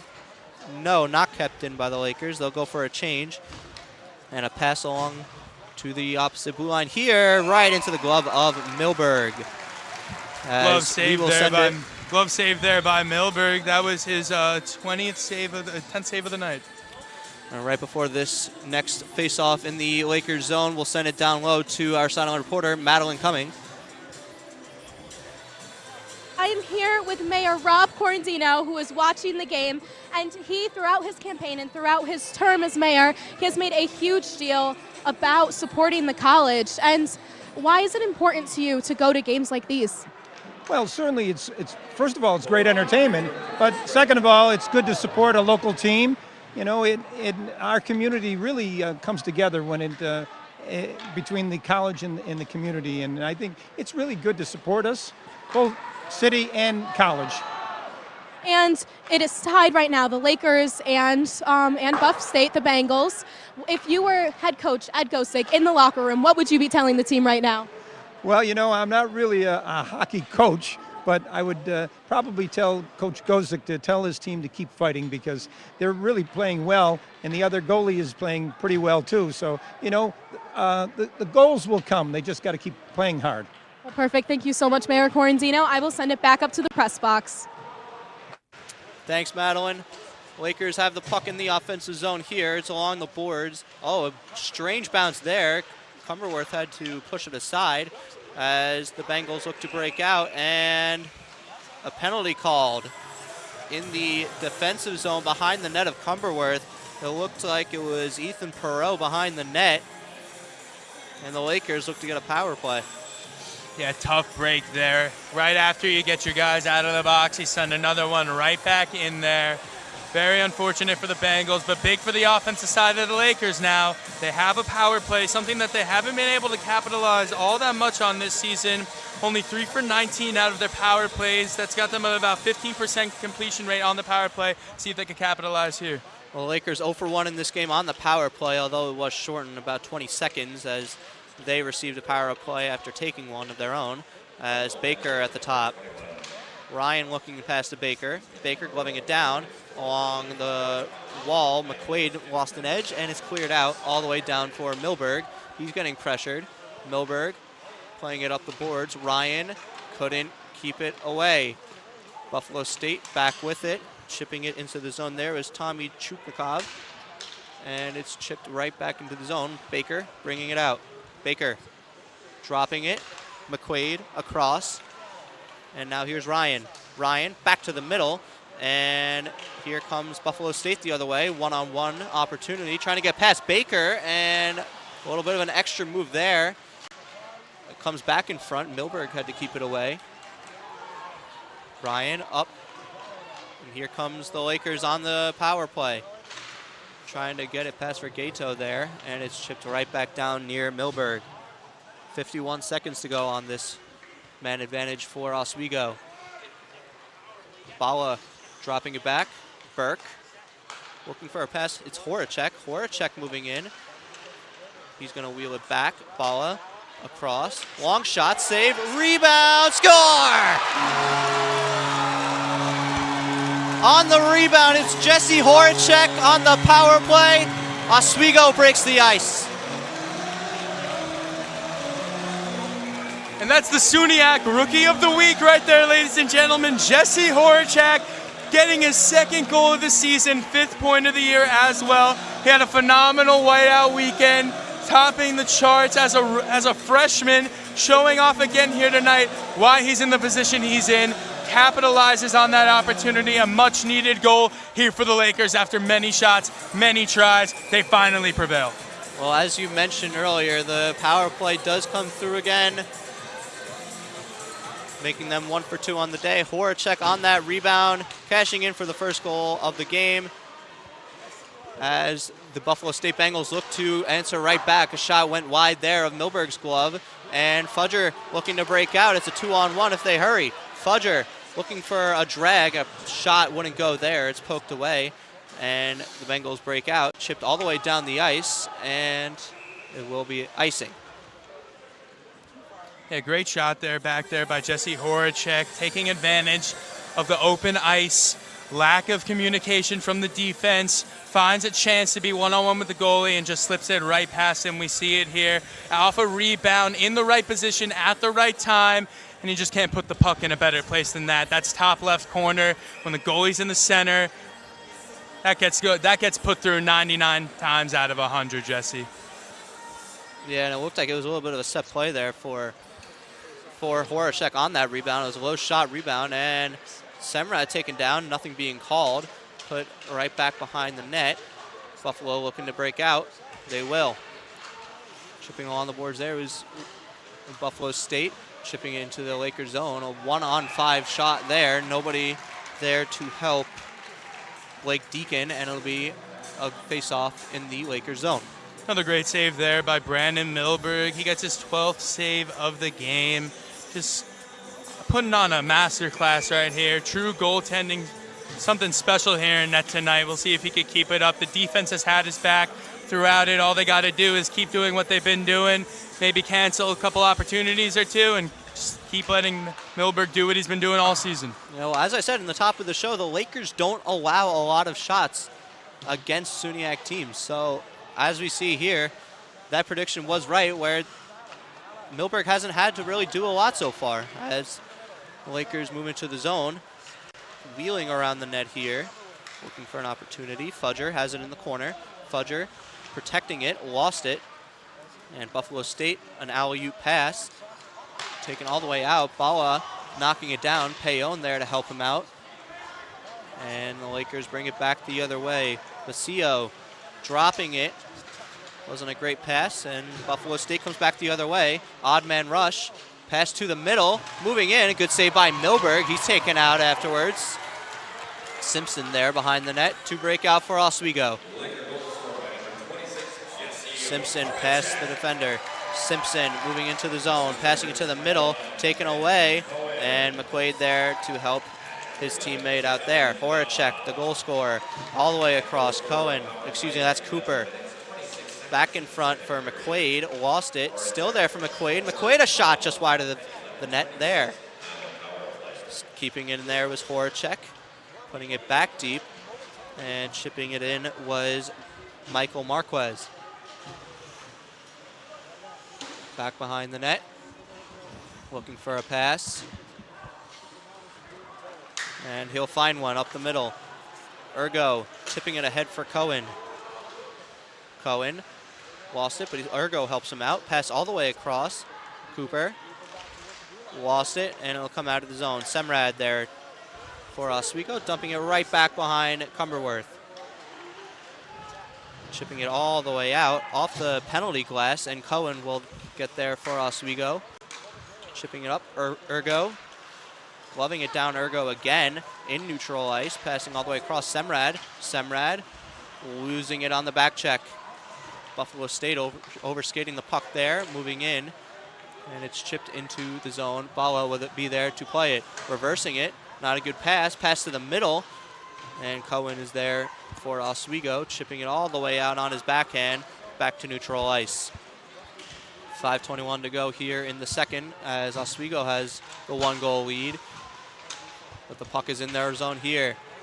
Looking to break it out is Grenier. Grenier, one hand on his stick, trying to protect it. Calabufos swinging it all the way back for Payon. Bala there to help. Gato across. Grenier chipping it, still there. Bouncing puck, and the Bengals chip it out of the zone. Gato back for his defenseman. Gato will get it back, give and go. And here comes the Lakers. Chipped into the zone. Grenier there first for Oswego. Back behind the net. And the Bengals will look to take over, falling. And a good chance here for Gato. Comes back all the way to Simmons. Another shot and a great block It looked like that was number 19, Vadim Kirakov from Russia. Yeah, they're really pushing it on offense right now. That goal has given life to the Lakers. I've seen nothing but great things from them ever since. They're on a tear, James. They're really on a tear, and I think that Buffalo really needs to pick it up because, like you said, we haven't, when he's needed, Milberg has stepped up, but we haven't seen a whole lot of Milberg because of the lack of shots that they're producing on offense. Absolutely. The Buffalo State would like to get that offense going. They have a chance here. Semrad, good play to get back. But Buffalo still controlling the puck here. Back behind the net. Fudger looking to break out. Skating it up. It wasn't a good pass. Intercepted by the Bengals. Chipped right back into the zone by Joe Glamos. Glamos still battling. Comes in front. And Buffalo couldn't maintain possession to put it on net there. D to D they go all the way across. A long shot here. Glove down in front of the net. A whistle. A helmet came off of a Buffalo State player in the corner who was battling with Fudger. It looks like that was Joe Glamos in the corner who lost his helmet. Yeah, the ref's just taking a moment there, letting him regain his composure, helping him get up. Another stoppage of play here. We'll have a face-off in the Lakers' defensive zone once again, most likely. And NCAA hockey, you can't play without a helmet. They'll always blow that dead. And that's why the face-off will come outside the zone, since it was a Buffalo State player who lost their helmet. Face-off right outside the Oswego zone here. It's chipped right back behind the net of Milberg. Bala there to help out. He's going to chip it along. Horacek looking for a pass out. He's got one. It's Burke. Burke all the way around the boards. McQuaid, the Lakers captain, on the boards. Still digging for it. Took down a Buffalo State defender, and it's cleared out of the zone. Bala on the backhand, lost it. Trying to chip it in front there, and it's taken right back by Burke. Burke looking for a breakout pass. He's going to skate it himself instead. Now he's got a pass to McQuaid, who lost it under pressure. And Buffalo State regroups. Some players go for a change. They'll put it behind the net and look for a breakout. Past the blue line, over the red line, and now it's shipped into the Lakers zone. Semrad there for Oswego. Back behind the net. And it looks like Gato there for the Lakers. Chipping it ahead was Calabufo. And it will be icing, as Calabufo didn't quite get the red line when chipping that ahead. Yeah, my pick in the beginning of the game right there, Calabufo. 5 games, 1 goal, 2 assists. Has not been that productive this year, but he has 13 career goals with the Lakers, and he has a big emphasis in the locker room especially.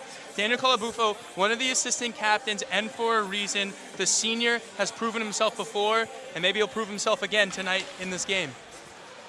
Off the draw, it's chipped along the boards by Oswego all the way down. And another icing. Face-off will come all the way back to the left of Milberg with 2:42 left to go in the second period. An electric second period, that is, as a matter of fact, for that, James. Big differential in the shots still, as the Oswego Lakers are dominating on the offensive side compared to the Bengals. But the Bengals have the puck here in the offensive zone. Let's see if they can pick something up here and maybe get a much-needed goal late here with just about 3 minutes left in the second period. Calabufo comes in for the draw.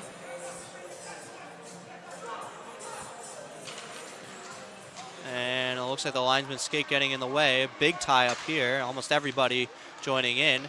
And the Lakers come out with it. Shipping it along was Munoz, and it's the Buffalo State Bengals coming away with the puck. Back across the red line. Semrad intercepts, looking for a pass out. Won't get out. Back comes the Bengals. All the way around the boards. Simpson there to help Semrad. Semrad will chip it off of Gato's shoulder and out of the zone. Buffalo State trying to clear it back in. Simpson stopped it there. Semrad also helped out. Simpson's got it back in the corner. Simpson still with it in the corner. Puts it to his defenseman Semrad. Catching it on his chest, clearing it out of the zone. Or at least attempting to, and now it's out of the zone with 1:49 to go here in the second period. Put back into the Lakers zone. Semrad looking to break out, almost collided with the referee, putting it right up the ice, and no icing called here. Good hustle by the Lakers, and a whistle.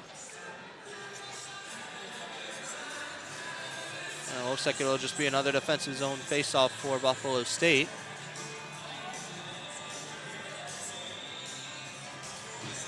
Yeah, they're bringing this out of the offensive zone. They want to get a stop of play once again. Great pressure applied there by Buffalo, forcing Oswego to dump the puck in deep. Luckily, they had a man down there, so there was no icing call to put the pressure on Milberg, but it doesn't end up being in their favor anyway. Off the draw, Laker taken down here. Horacek clearing it back into his own zone, and it's chipped all the way out. No icing called here. Bengals looking to take over, but they turned it over. Chipping it along the board, trying to maintain possession with the Lakers. Still battling the boards with 1 minute remaining in the period. Buffalo trying to clear it. Still looking for a pass out. Great pressure here by the Lakers, and they'll take the puck away. Horacek all the way around the boards for Burke. Burke trying to reverse hit a Bengal there. Bala all the way back out and cleared into the zone by the Lakers captain McQuaid. 38 seconds to go here in the second. Buffalo looking for a breakout pass, and instead they'll ice the puck. Late of the period, icing there. That could change a lot of things. You never know. Only 30 seconds about, maybe less. But when it comes down to it, all you need is 1 second to score a goal, James. And Oswego has not been afraid to show that they are willing to shoot the puck tonight. They are out shooting 43-23 against Buffalo. Not to mention 22 of those shots have been on the net. So really wondering how they're going to emphasize on this chance here and if Cumberworth would be ready for a big attack. Off the draw, it's off the boards. Simpson looking to keep it in, taken down. Got Gato kicking it right back to Grenier. Gato getting it back. Gato making moves, moving in. Good save, rebound, wouldn't go. Oh, a big hit, a hit attempt at least. Looks like Gato just avoided that one as Baker. 5 seconds to go in the period. Simpson, Gato towards the middle, still loose, and Cumber will get the whistle. Yeah, great save there by Cumberworth. Just gets his glove out there for the centering pass, trying to get a deflection in front, just trying to make things happen from the Oswego side. But Cumberworth is ready for that. He's seen that before, and he stops it once again, leaving just 1 second left on the clock for Oswego to likely take a 1-0 lead going into this third period. Well, they'll take Milberg off the ice here for the extra attacker with the second left here to go. Try to draw up a play and maybe send that extra attacker right towards the net for maybe a lucky bounce. Looks like they're just getting the net set up for this 1 intense second that we have left in the period, James. Well, here we go. Buffalo putting all their defenders right in front of Cumberworth as the period comes to an end. The Lakers leading after the second period, 1-0 off the power play goal by Jesse Horacek. The shots being 21-9 in favor of Oswego. Matt, what did you think of that period? Well, I used the words of missed opportunities and not emphasizing on what's given to you to describe the last period. I'll describe this period with taking advantage of those opportunities and making the most of what you're given. The Lakers had the same opportunities and same chances they were given in the last period. This period, the only difference is they take a little more time, they pass it to the open man, a little more awareness on their part, a little more strength on the defensive side, keeps Milberg fresh and gets them up 1-0 with a goal. Well, the Lakers take a 1-0 lead going into the third as the shots are 21-9 in favor of Oswego. And stay tuned for the intermission report at the desk. And before we do that, I just want to know what your opinion is on your impactful players so far in this game. I picked Calabufo on the Oswego Lakers. I think he's had a big impact on the game, definitely making the right plays, definitely doing the right thing for the team, not exactly capitalizing on those opportunities like I spoke about previously, but what's important is the team is succeeding at the end of the day. Absolutely. Before we send it to the desk after this break, we're going to send it down low to our sideline reporter, Madeline Cummings. Madeline, what do you got? Thanks, guys. I am here with number 26, Jesse Horacek, who actually is in his first season on the team. How have you found your place on the ice so far, going into your first season? Yeah, I think it's been help from all the older guys and allowing me to get comfortable, and they're helping me out a lot. Yeah, and you made the first goal of the game. You gave Oswego the advantage. How did it feel to put the puck in the back of that net? It was good. We have a lot of chances as a team, and that puck just found the back of the net finally. Yeah, and what will you and the rest of your team be focusing on going into the last period? Closing it out, playing better in our D zone, making less turnovers at the blue, and I think we'll get the win. Perfect. Thank you so much, Jesse. I will send it back up to the boys at the press box. Well, after 2 periods of play, the Lakers lead 1-0. Shots being 21-9 in favor of Oswego. Stay tuned for the intermission report with the boys at the desk right after this break.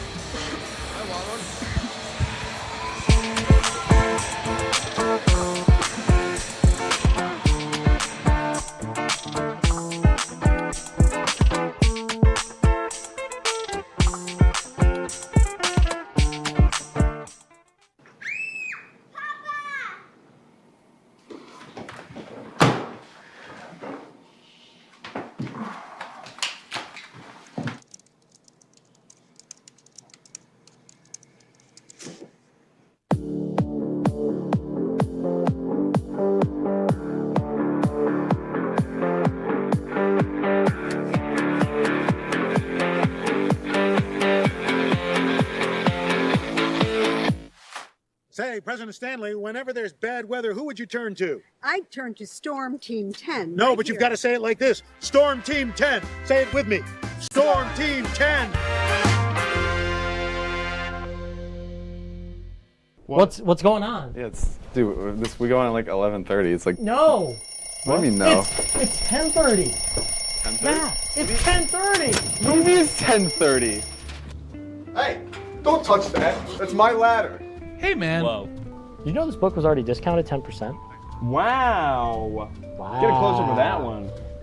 Matthew, Look at that. Can we go back inside? I want to sleep in the studio again.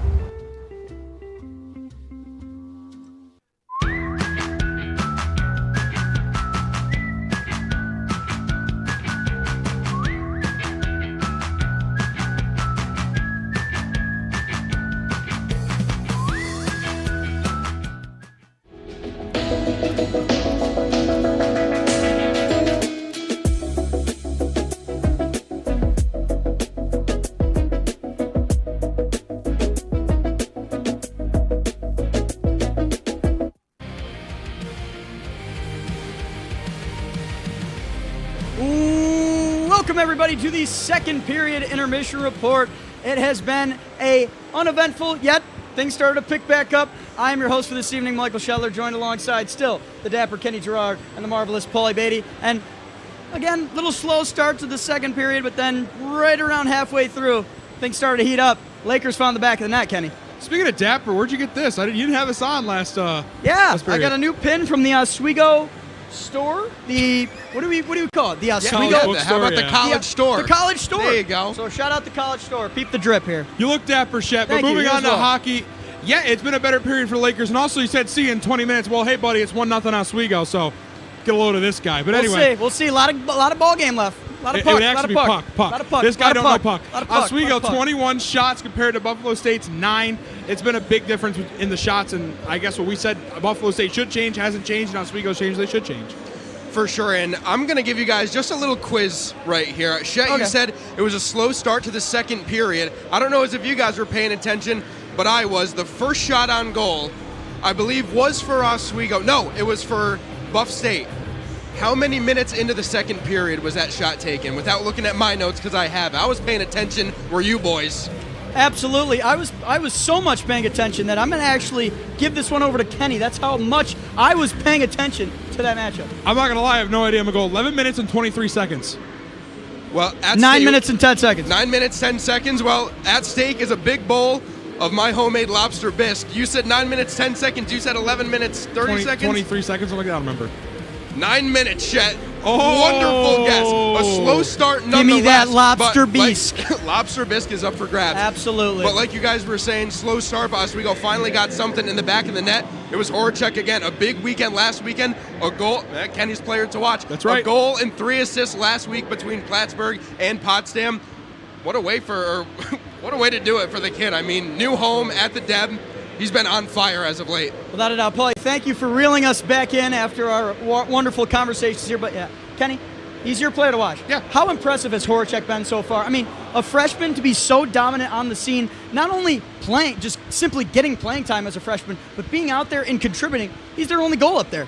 Well, you mean, you got to see there's 18 new freshmen on the team, and I told you guys to watch him for a reason. I mean, he's been electric. He's really turned it up last weekend. He really picked up in that whiteout weekend, and ever since SUNY play has started, he's been a star. And again, I said it earlier, I think he's going to continue to thrive, and he's shown it so far. Only point up on the board, it's from Horacek.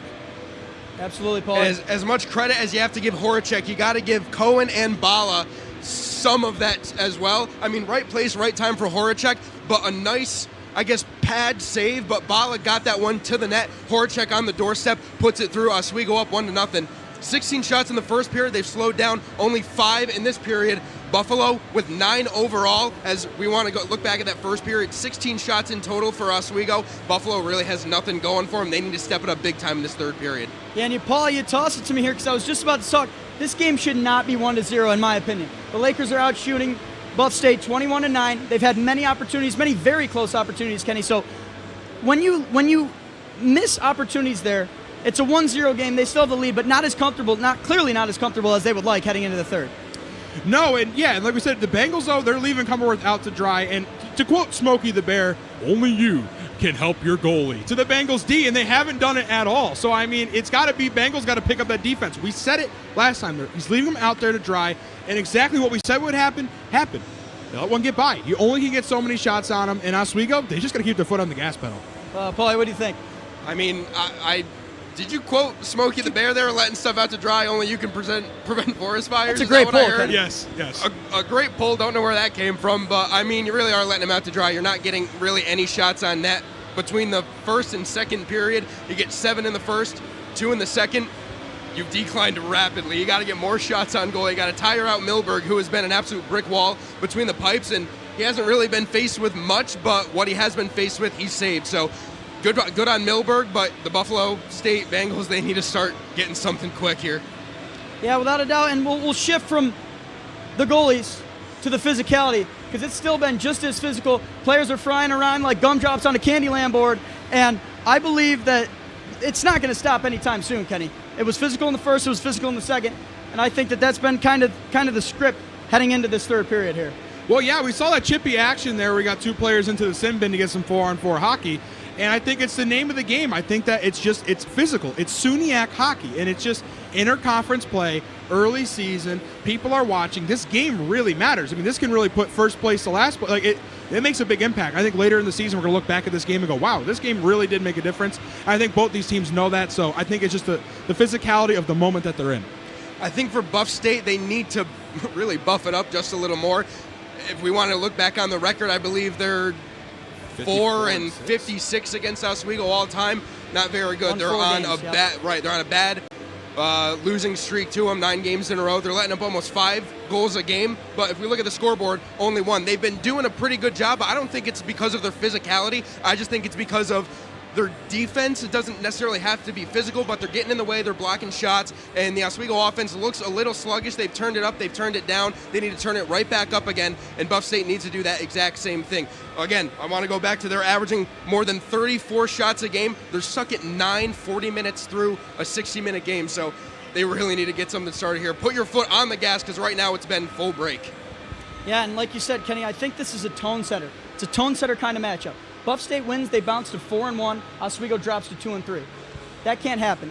When you're competing for first place and the game and the records are within 1 game, it is so important that Oswego comes here and gets above 500 to end this weekend here.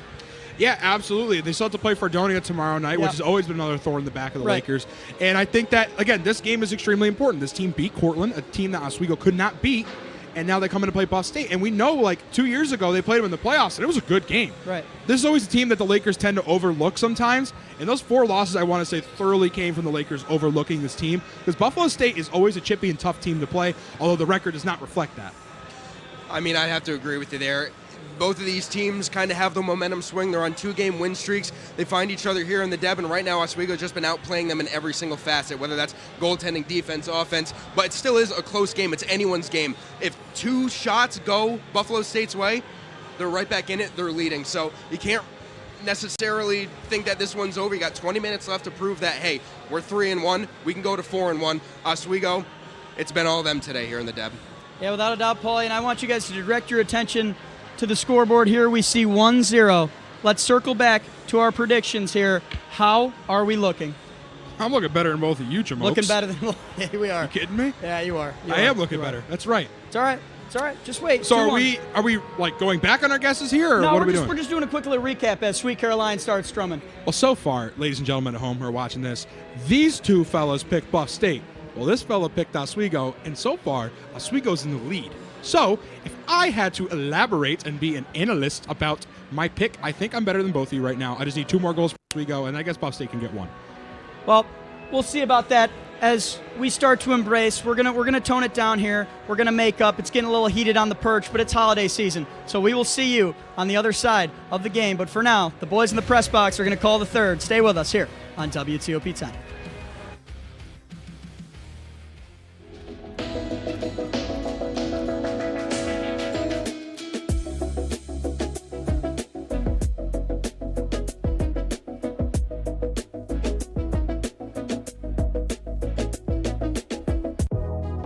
Welcome back to Major Discussions.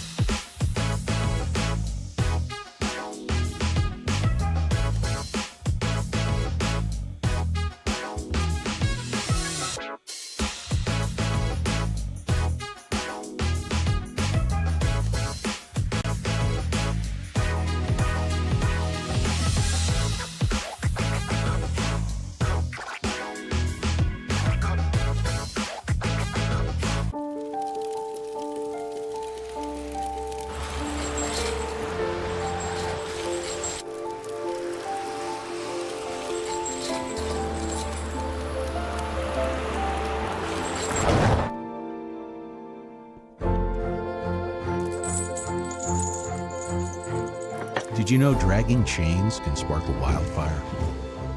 Only you can prevent wildfires. When I was in foster care, I never knew when I would have to move. So I always had my suitcase ready to go. Then one day I was adopted.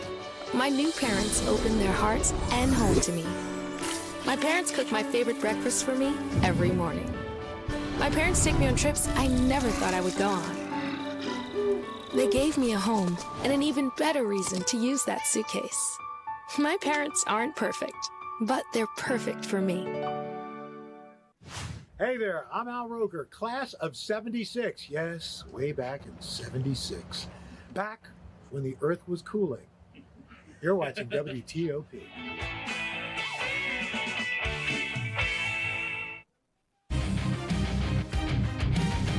Welcome back to the Deborah F. Stanley Arena for the third period of this Oswego State Lakers against Buffalo State Bengals. Race for first place in the division. Matt, what did you think of that second period? I thought it was nothing but gritty hockey at the end of the day, James. We saw a bit of a scuffle on the Lakers side by their net after their goalie Milberg got a little bit of contact after the play there. Oswego let him know that they were not going to stand for that, and the rookie came up clutch. Jesse Horacek, he scored his second goal of the season, first goal of the game for either team, and they've just been dominating on all aspects. But one thing I do want to look at here that was a difference for the Buffalo Bengals in the second period was they were down almost double in face-off wins against the Oswego Lakers. Going into that period, start of the third, 21 face-off wins to the Bengals, 19 to the Lakers. So clearly a little more aggression on their side. They're showing that they want to make up for the losses that they've been impacting on the ice, and they're clearly doing it in the face-off circle. Let's see if they can do it right now to start the third period. We are underway here in the third period. Lakers up 1-0 as Kawabufu got a hold of a Bengal stick to start the period. The Lakers already on the attack here. Pass across for Gato, leaving it for Simpson. Gato's got it back in the corner. Tried to send it in front. Pass is deflected. Gato's got it back. Putting it to the middle. It was intercepted there. Back up top. Baker making a move. Putting it back into the slot, and it's intercepted. And a stretch turnaround pass there by the Bengals that will leave the zone. Simpson cradling it and leaving the zone. Gato looking for a teammate. He's got Baker. Baker across the line, putting it back into the Buffalo State zone where it's chipped around the boards. Good pressure there by Grenier. Hit with a hand there by a Laker. And they had to touch up. The puck deflects over the Lakers bench and out of play right in front of us. Yeah, happy Laker fans going to take that one home, James. They got a big smile on their face. Little do they know, it came just a couple inches from hitting them in the face. So glad that they're happy about that. We're going to get a face-off here outside of the Bengals off defensive zone. Yeah, I'd like to see one of those pucks come up here one day. I'll definitely snag one of those. The puck deflected into the zone here, comes right back out for Bala, who puts it into the middle for Burke. Burke trying to turn around with it. The Bengals recover back in their own end, and they'll break out into the zone, and it was offside as Michael Marquez jumped the gun there before the pass came to him. And the faceoff will come outside the Buffalo State zone, 1:17 into the period. Yeah, good job by Buffalo, though, dumping the puck in, getting it deep, letting their offensive players push through during the forecheck, get down there, and get something going from the offensive side. Hasn't been working a ton tonight. As I said earlier, they're lacking in shots and just about everything else in stats except for those faceoffs. But good opportunities it takes time, but the chances will come, and they will get rewarded for their good play. Burke and Marquez battling over on the near boards here. Some more pushing and shoving from both of them. And the linesman's had enough. Now he steps between them. Puck finally drops. No more. And a little whack there from Marquez on Burke. And getting taken down there was a Bengal. That's Marquez getting into the zone first and taking the puck. Wheeling it down low for a teammate. Back up top all the way across. And the Bengals play it down low. Marquez back into the middle. Shot attempt there was blocked, and the Lakers come out with it. It's a 3-on-2. Burke across the line, and it was offside. Yeah, just a bit offside there was McQuaid. Just about half a skate's length, maybe even less. But regardless, offside is offside. They're going to bring this one back outside of the Lakers' offensive zone for a faceoff. It was definitely unfortunate as well. Burke found himself wide open in the middle as faceoff one here is won by Ryan, who will give chase. Chipped all the way back up near Milberg. Icing is called for yet another whistle here, just 1:55 into the third. Whistle me this, whistle me that, James. A lot of whistles to start the third period, not even 2 minutes in. Absolutely. We've had almost 4 stoppages of plays to begin. This faceoff will be brought back into the Lakers' offensive zone after that icing. Ryan on the faceoff here for Oswego. He wins it back, and a touch pass there wouldn't connect. Buffalo State looking to regroup. Good hit there by Cohen in the corner. Ryan looking to help out. Bengals look to break out. On the backhand, good pressure there by Semrad. Ryan behind the net trying to backhand it back in front. Buffalo State taking over, and a big hit there. It looked like Ergo on the hit. And now Buffalo State comes out with it. Odd man rush across the line. In front, they score! On the 2-on-1, it was Vladim Karakov with the pass, and David Tolan backdoor to tie the game at 1. Yeah, I said it earlier. They were knocking on the door. They've been doing it all game. There we see the man himself, David Tolan from the US of A. He scores a great goal on that 2-on-1 opportunity. Doesn't let up another opportunity to get by. We'll see here on the replay. A great second effort by McQuaid or Milberg, I should say. My apologies, trying to stop that puck, but it's just too fast and the pass is just too quick for him to do so. And now a penalty call is on. It's being called on Oswego, I should say. It looks like it'll be a high stick. And that will send the Lakers captain to the box. And all of a sudden, the momentum switching here for Buffalo State. Little bit of a momentum switch, like you just said. You can feel it in the arena. Everyone's getting a little quiet, starting to scooch up onto the edge of their seats. Now Buffalo is on the power play, where they've been very successful this season, scoring 2 power play goals all year long, and we'll see now if they can capitalize and make it 3. Off the draw, Buffalo wins it back. Looking for a shot here into the glove of Milberg. Sutton Murray with the shot. And the faceoff will go right back where it came from. And a great job by Buffalo so far, really putting in that extra effort, giving the extra stride in skating, and it showed off here so far in this 3rd period. Milberg will take another whistle here as it was pushed into him by Baker. Just 8 seconds into the power play. We'll have another face-off here in the Lakers' defensive zone. Well, let's see. Just about 1 minute and 52 seconds left on this power play. Gato can't win that one either. It's pushed behind the net. Simpson looking to get it out of the zone, and he can't. It's kept in by Ethan Perot, but now it's chipped out of the zone, and Buffalo State will have to regroup on their man advantage. All the way across. That's Joe Glamos with the puck. Glamos dumping it in behind Milberg. Baker will give chase. And Simpson there to help, and it hit the referee. Can't get out of the zone. Simpson under pressure on the wall. Perot back up top. All the way across. Glamos back deep. Around the boards. Perot has it again. Using the wall here effectively are the Bengals. Back in front, and it just went off the stick of Sutton Murray. Perot waiting for an opening. He's got one in his view. He's going to skate across the blue line, chip it in, and go for a chase. Perot being pressured there by Calabufo. All the way up top, kept in there by, no, not kept in there by Glamos. It leaves the zone into the neutral zone, right in front of McQuaid, who's in the penalty box. Baker clears with 38 seconds to go here on the man advantage. Perot behind his net as his teammates change, looking for an opening to break it up the ice. Perot past the red line, he drops it back. Sutton Murray will dump it in behind the net, all the way around. And back up to the corner for Marquez, all the way around. Glamos along the wall.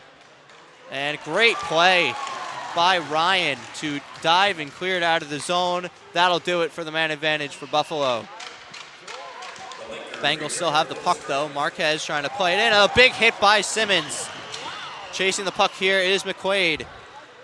McQuaid, great play by the Lakers captain. Still keeping it in the zone. Back behind the net for Cumberworth. He had to play it along. And now Buffalo State looking for a chance to clear, but they can't. Losing in his feet there was Jonas Linavori. And now it's still behind the net, comes back in front, looking for a shot here, and it just went high and out of play. Yeah, and I think I heard it just came off the bar, James, but great job by the Lakers. A wonderful heads-up play there by Justin Ryan to close out the power play. Goes diving for that puck to knock it out of the zone, and then a huge hit by Cam Simons. Well, before this face-off, we're going to send it down to our sideline reporter, Madeline Cummings, real quick. Madeline, what do you got for us? Thanks, guys. I am here with future Lakers, Liza, Carson, and Maylin. And are you guys loving the game so far? Yes! Yeah, and what did you guys win? Can you show it to me? Can we take them out? Let's see. Let's show everyone at home. They won T-shirts today. Are you so excited to wear these T-shirts? Yes. Yeah, let's see it. Let's see it. That is the coolest thing ever. And are you guys rooting for the Lakers today? Yes. Do you have any advice for them? Yes. Yes. What do you say to the Lakers? They should pass a lot. Pass a lot. That is some great advice. And let's now send it back up to the press box. Thanks, Madeline. Good to see the kids getting involved here on this Friday night here at the Deb as the puck is in the neutral ice here and going for a chase. The Bengals just shot it wide of the glove of Milberg. chipped all the way out to neutral ice. And it's chipped right back into the zone. It looked like it hit a body on the bench. Nothing being whistled here. And looking for a clearing attempt, or at least an opening to, are the Lakers behind the net. Pass up Cohen. Cohen past the red line, using his space and speed, getting it to the corner. Good forecheck here by Cohen. Dumping it right back behind the net. Nobody there. Horacek was just getting on the ice. He has a good forecheck, trying to get it back. And he's still on top of it, pinning against the boards. Cohen there to help as well. Semrad blocked it with his skate. A long shot there, deflects to the corner. Horacek again on the forecheck. Back up top, McQuaid all the way across, back to the opposite corner. Along the boards, and Buffalo State still can't get it out. Can't corral that pass. Now it's out, skated out there. McQuaid all over, and it deflects into the Buffalo State bench. Yeah, and Buffalo, we said it earlier, we were a little shocked on how slow they were to begin this game. Such a dominant team offensively, being outshot, outperformed by Oswego, but they have an answer in the third, showing us why over 3 players on their roster, or over 5 players on their roster, I should say, have 3 or more assists or 2 or more goals. Truly a traumatic comeback so far for the Buffalo Bengals. Dumping in there was Payon behind the net of Cumberworth. McQuaid going to chase, still in the corner. Back up top, long shot off a body, still there. Lakers looking to play it in front, but a good play there by the Bengals D to clear it out. Off a glove, might have been offside there, nothing being called. In the corner behind Milberg. And an open opportunity here for Lamos to pass it back up top. Bengals controlling the puck here in the offensive zone. Long shot, a big windup save, rebound into the corner. Good save by Milberg there as Payon looking to get it out of the zone. Payon offside on Oswego. Yeah, Nico Payon just a little offside there. Like we've been saying all game, you can't advance past the blue line unless the puck is in the zone. Believe it or not, they even forget from time to time. But it happens, and they'll just take a face-off outside of the Lakers' offensive zone here. It'll be Calabufo on the draw here. We haven't seen Grenier in a while. And the puck is chipped into the neutral ice here. Grenier is usually on the line here with these two. But he is not right now as the Calabufo up for a dump in here. Simmons looking to chase. He's going to get on the forecheck, but Buffalo State able to clear. A long pass there for Marquez. Almost had a breakaway, but icing will be called. And a great couple plays there by Cam Simons. Pucks flying in from the air. Gives a little Michael Jackson hip slash. Pumps it back out into outside of the offensive zone for Buffalo. Does end up coming back in, but he's on top of that. Gets the puck loose, gives it to his teammate as he skates up the ice and is able to get into the offensive zone for the Lakers. They've been phenomenal doing that all game long, just pushing the puck into their zone. A long shot here into the glove of Cumberworth. And back to Grenier. We usually see him on the line with Calabufo and Gato, but last couple shifts we haven't seen him on that line, so I don't know if he is on the bench right in front of us. So maybe a little line shuffling going on here on the Lakers bench. Sometimes just switching the boys up, it's good. Get some better chemistry in the locker room, some new people playing with new people. And it looks like it's been working out for the Lakers for the most part here. Ergo looking to keep it in. It's chipped into the neutral ice, into the Lakers zone, and another offside is called to the disliking of Tommy Chuchikov. And while these may be unorthodox lines, James, I find that a line of Calabufo, Greer, and Gatto has been phenomenal tonight. They are pushing the puck effortlessly down the ice, getting great opportunity after great opportunity. And then to have your captain, Matt McQuaid, coming in with the second line, leading a couple of these unexperienced guys. It's been a great mix. They've been capitalizing on these opportunities. It shows why it's a close game against the #1 team in the SUNY Ac division. We do see Grenier back on the ice here with his familiar line mates. He'll be taking the faceoff here against Linavori. Linavori wins it, and it'll go into the Oswego zone. All the way around the boards, chipped down low. There is Grenier playing it to his defenseman. Off the glass, all the way down, No icing will be called here. And Buffalo State will regroup, trying to get it out of the zone. Deflected off the body. Grenier looking to play it. Good pass to the middle for Calabufo, but he couldn't play it. And now back the other way. Lena Voria shot and a good save by Milberg. Lena Voria again in the corner. Playing it away are the Bengals. Back all the way up top for Ethan Perot. Perot down low. And it's chipped right back behind the Bengal and out of the zone. Gato into the zone. Lakers looking to chase. It goes around the boards. And out. Back into neutral ice it goes. Back into the Oswego zone. Milberg playing it up.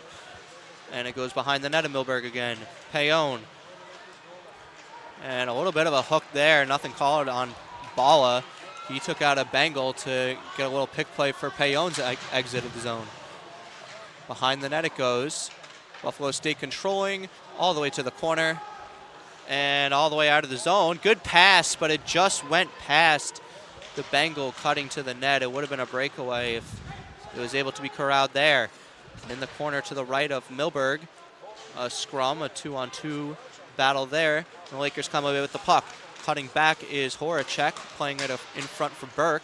Horacek's got it back. The goal scorer for the Lakers in this game will dump it into the opposite corner with 9:35 to go here in the third period. Tie game here at the Deb. Moving it out of the Bengals. Back into the zone behind Milberg. He'll come out to play it, and he leaves it for his defenseman. Here comes Simpson with speed on the right wing. Simpson moving in, trying to set it in front. Instead, he'll send it back for Ryan, who lost it in his skates. Comes right back to Simpson. Simpson all the way across. Here's a shot off the crossbar. Just past the blocker of Cumberworth and just off the crossbar. And the score will remain 1-1. Ethan Perot looking up, tipped into the zone there. Milberg will come out to play it. Baker all the way up and into the zone, the defensive zone of the Bengals. All the way sent back. Milberg had to get down and make a save there, and he leaves it. And here come the Lakers chipping on the boards there.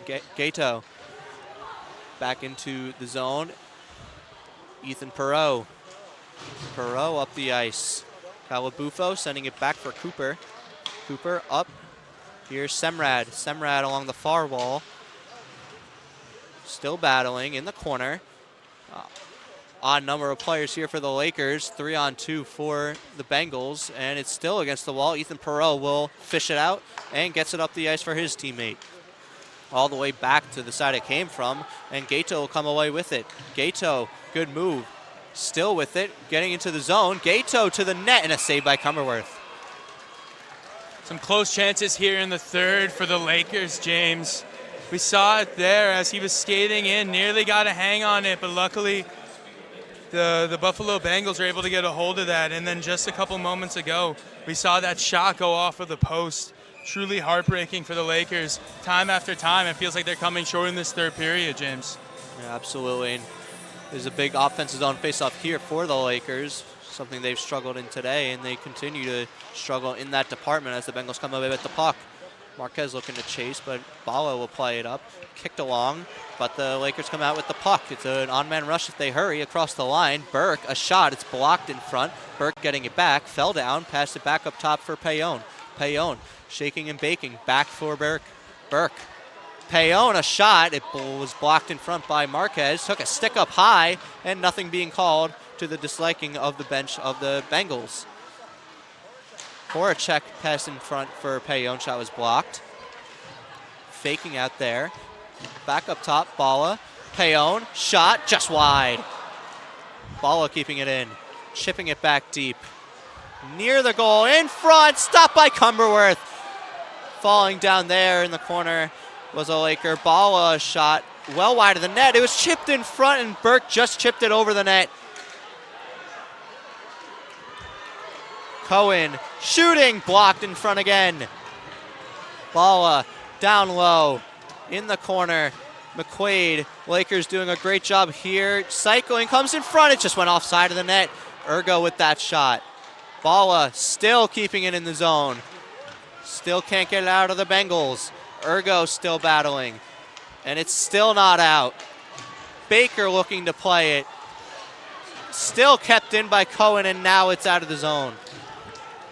Everybody will get a chance to change here for the Bengals with 6:12 here to go in the third. The Lakers looking to counter. Bringing it across the line there and dumping it in was Urgo. Coming back in front, and it's chipped away to the corner. Bengals looking to counter the other way. Baker playing it all the way back for Simpson. Simpson looking for a lane. He cuts through the middle. Baker all the way to the corner. Simpson seeing his options. Gato there to help. Gato getting knocked down by big Ethan Perot behind the net. And great job by Gato holding his own against the big body there. Race for the puck to beat an icing, and it won't happen for the Lakers. Back behind the net, comes in front, and a dangerous opportunity there, swept away. Back in front, a long shot just went wide of Milberg on the blocker side. Gato up the ice, and it's dumped in by Calabufo. 5:10 to go in the third. On the far wall, Bengals looking to break out. Chipping it into the zone and into the near corner. Cooper looking to play it along. Behind the net still of Milberg. Now the Bengals come away with it in the offensive zone. Looking for a long shot here. It's blocked. And here come the Lakers. Moving in is Horacek. Horacek, a good move. Horacek still with it. Back up top. Cooper looking for a shot. He's going to put back down low for Horacek. Horacek trying to flip it back in front for Burke. An ugly pass there. Cooper will bring it all the way back into his neutral ice. And Burke will try to counter for the Lakers. Chipping away there. Cohen near it. And Balla lost it. He gets taken down, and a penalty called. It's going to go against Vadim Kirikov. Yeah, you can't do that, James. Kirikov just pulls him down to the ground. Obviously, that's going to be a penalty. Before this power play, again, we're going to send it down low to our sideline reporter, Madeline Cummings. Madeline, what do you got for us?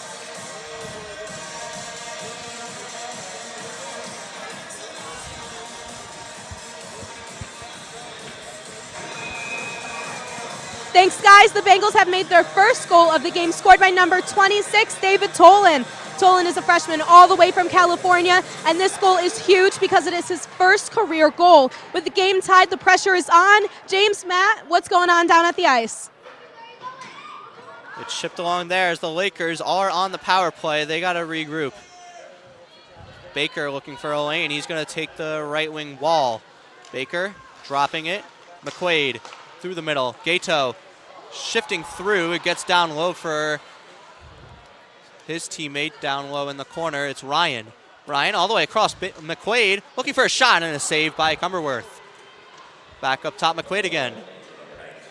McQuaid to the middle, and a shot just went wide. Rebound! No, it went over the net. McQuaid had an open net and just put it over the glove of Cumberworth. And it's cleared. Just into the bench. And it will be an offensive zone faceoff for the Lakers. Probably the worst case scenario there for the Bengals. Yeah, it doesn't get easier than that, though, for Matt McQuaid. He had a wide open net off the rebound of his first shot. Perfect opportunity, especially on the power play, James. Don't even know how it's possible for the captain to miss that opportunity. But they will have to prevail as they have a minute and 11 seconds left on the power play for more to come. McQuaid shaking his head on the bench right in front of us.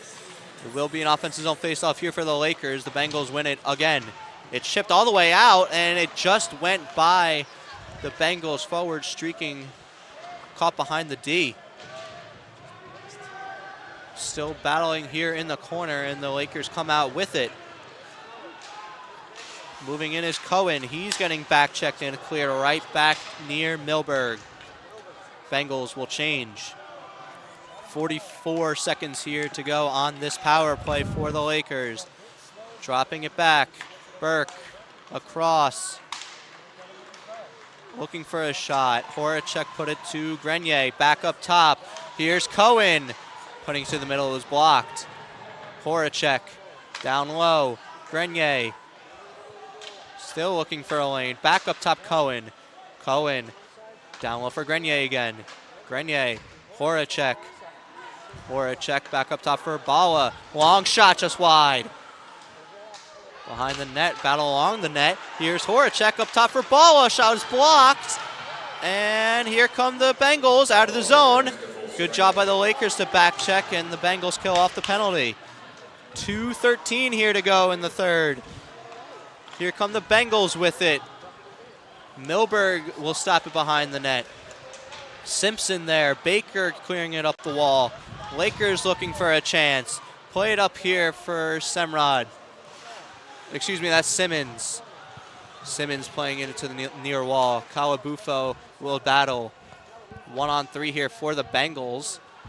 And they'll chip it out. Cleared off the glass all the way down. And it'll be an icing. Yeah, great PK there by the Buffalo Bengals. They did a great job shutting down the Lakers. Throughout the year, when it comes to the penalty kill or the power play, the Lakers have not been all that successful.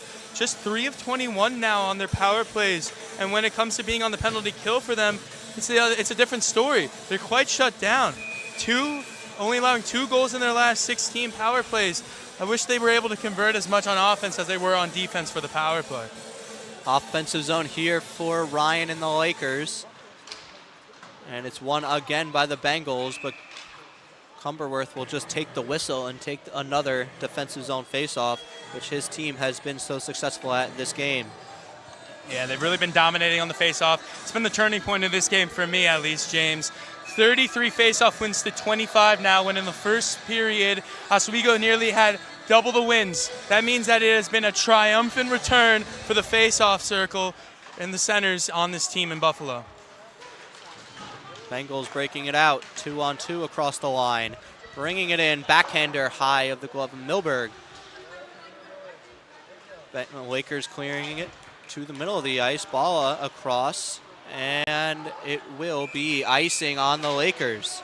So a category the Lakers have not favored in this game are faceoffs, and it'll be a huge offensive zone faceoff here for Buffalo State. Yeah, they've been lacking at the faceoff circle, as we said a million times in the third period, but it is true, and it has a huge impact on the game. It starts a play, and it's going to start this play in Buffalo's offensive zone, and they got momentum rolling right now. They're getting back on the shot opportunities. They just got to capitalize here. Ethan Perot at the point, putting it down low. On the wall, to the middle, sending it in front, and it wouldn't go. Lakers come out with the puck. McQuaid stopping up, dumping it in. Here in the last minute, Ethan Perot on the backhand setting it up. The Bengals looking to add one in the last minute. Semrod in his own zone. Simmons playing it up. Here come the Lakers the other way. Gato shifting through the defense, putting it deep into Cumberworth's end. Simmons looking to battle there along the boards, and the Bengals are able to chip it all the way out of the zone again. Semrod across for Baker. Baker, Simmons deflects it in. Back near Cumberworth, Ethan Perot is there, reversing it. Looking for a lane here, he's got one. Into the Lakers' end again. Semrod, back for Baker. Playing it easy here in the last 10 seconds of regulation time. Baker all the way up. Losing it there was Burke. 3 seconds to go. And this game is not settled in regulation time. We are going to overtime. Yeah, going to need a couple extra minutes for this one. These guys have been going at it for 60 hard minutes of stick and puck, James, and I'm excited to see what they're going to bring to the next couple. Well, who is your prediction for each side? You know what? I started the pre-show off by talking about the offensive side of the puck. Buffalo brings a tremendous level of talent when it comes to shooting offensively. We've said it a couple times now, 5+ players with 3+ assists and 5+ players with 2+ goals just alone on their roster. But momentum is the name of the game, James, and the Oswego Lakers have not been considered a liable threat to this Buffalo team, despite the fact that they've been dominating on the whole offensive side. I'm going to switch up my prediction here. I'm going to go with the Lakers in overtime. Wow. I like to hear that. Little lazy Susan, turn the tables, you know? Well, now you're joining my side because I did pick the Lakers initially. I chose them to win 3-1. Obviously, that can't happen. But scorer-wise, I am sticking with Baker. I think Travis Baker will be the hero for the Lakers, at least for the Lakers end. But if not, I am going to go with Jonas Linavori for the Buffalo State Bengals. I thought he's had a really good game. He's been all over the ice. The kid from Finland, and either way, I think one of those guys will get it done. Yeah, absolutely. Travis Baker from Waterloo has just been dominating this season alone. We mentioned it briefly earlier about how his tenure has had impact on the team overall, but it's truly had impact on this season. He's a sophomore now. He's out of that freshman year. He's got the rundown of the team. He knows the playbook. He's familiar with the coaching staff. He feels comfortable, and I agree with you, and I think that he'll step up big in overtime here. Don't know if necessarily he'll get the game-winning goal, but I do think he could possibly find the open man, someone like Matt McQuaid, or maybe even a possible Gatto goal to end it here. Well, Lakers will start out with McQuaid, Baker, and Gato. Buffalo will start out with Kirikov, Glamos, and Ethan Perreault. Here we go. 3-on-3 overtime. We are waiting for the scorekeepers ready as the intermission time expires before we are set. What a game it's been, and we are not done here. 3-on-3 overtime underway. Face-off is won. McQuaid will gain possession, which is key here in 3-on-3. McQuaid across the red line, looking for space, trying to spin back, and he lost the puck. And here comes Buffalo. Glamos moving in, trying to protect it. Perreault, he scores! Buffalo State finds a hero. It's Ethan Perreault. And the Bengals win it 2-1 in overtime. Talk about a commentator's curse there, James. I should have stuck with my side. Who knows, maybe the Lakers would be celebrating on the other end of the ice right now. But Ethan Perreault, the big man from Tip City, comes up clutch for his team here on the breakaway. First shot opportunity in overtime.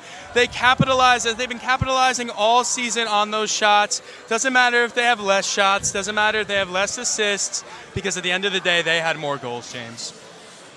The Lakers fall to 2-1-0 in their conference. They fall to 2-2-2 overall. Meanwhile, Buffalo State advances to 4-1-0 overall and remain undefeated in their conference. And they grab that number one spot in the SUNY division. It's a well-fought battle for the Oswego Lakers. There's nothing to shy away from this loss. It is heartbreaking. You got to go back to the drawing room, figure out what the mistakes were, definitely try to correct those that you did wrong and improve on that which you were doing right. But nothing shy away from the Lakers here against the number one seeded team in the SUNY division. They scored 30 shots on net, 67 shots in total. But at the end of the day, that just shows you how good Marcus Crumworth is. He really put the team on his back tonight, only allowing one goal through those 67 shots. And it was a tough goal to defend. Well, it is a heartbreaker here for Oswego. Again, their undefeated streak does come to an end as they will have their post-game ritual where they line up at center ice, salute the crowd, and head off in a game that really they felt like they deserved to win in the end. I mean, you could see it on their faces, James. This is obviously an upsetting and tough loss for them to deal with. They're going to take some time, absolutely, to get in the right mindset. Losses like this don't go away easy, but you know what? Hopefully that just drives them to play the way that they've been playing all year long for the rest of the season, because if that's the case, then I got a feeling we'll be in this booth in a couple months watching these two in the SUNY playoffs. Well, before we go away, we're going to send it down to our sideline reporter, Madeline Cummings, who will be with the overtime hero, Ethan Perreault. Madeline? Thanks, guys. I am here with the game-winning scorer, Ethan Perreault, number 6. How does it feel to have made the goal that turned that game around? It feels amazing. Yeah, and it was a rough game for you guys at the start. How did you make that comeback? Yeah, it was a battle off the start, but came back to the locker room, reassessed, stuck to our game plan. We got it done. Yeah, and this is your 5th ever win against the Oswego State Lakers. How does that feel? It feels good. It feels good to get an away game win. It's for the boys. We love it. Well, perfect. Thank you so much, Ethan. I will send it back to you guys. Thanks, Madeline. Congrats to Ethan and the Bengals. A hard-fought victory for Buffalo State. Matt, any final words here?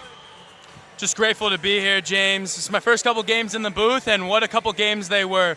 The Lady Lakers had a phenomenal victory over the Cortland Red Dragons earlier, and a heartbreaking loss here for the as the Buffalo Bengals declare themselves as the #1 seed in the SUNY division. Glad to be here, James.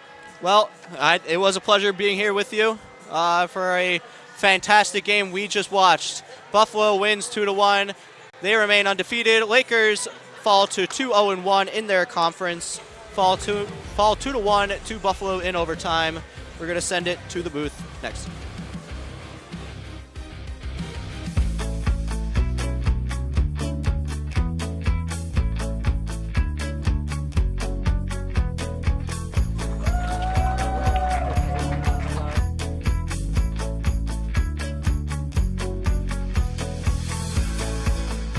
Jill told me it was Kitty from Glee. Yeah, what is it? Al Roker.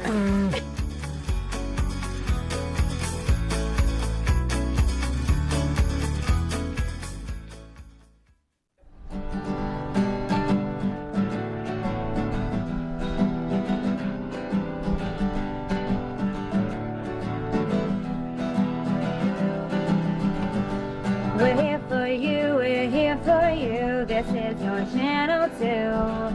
With sports and news and what to do, we're here for you. It's your TV, you're watching WTOP. Your TV, thanks for watching WTOP.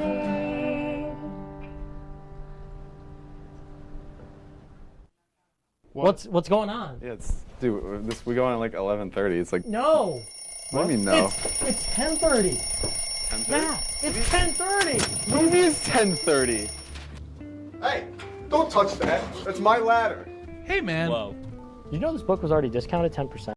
Wow. Wow. Get a close up with that one.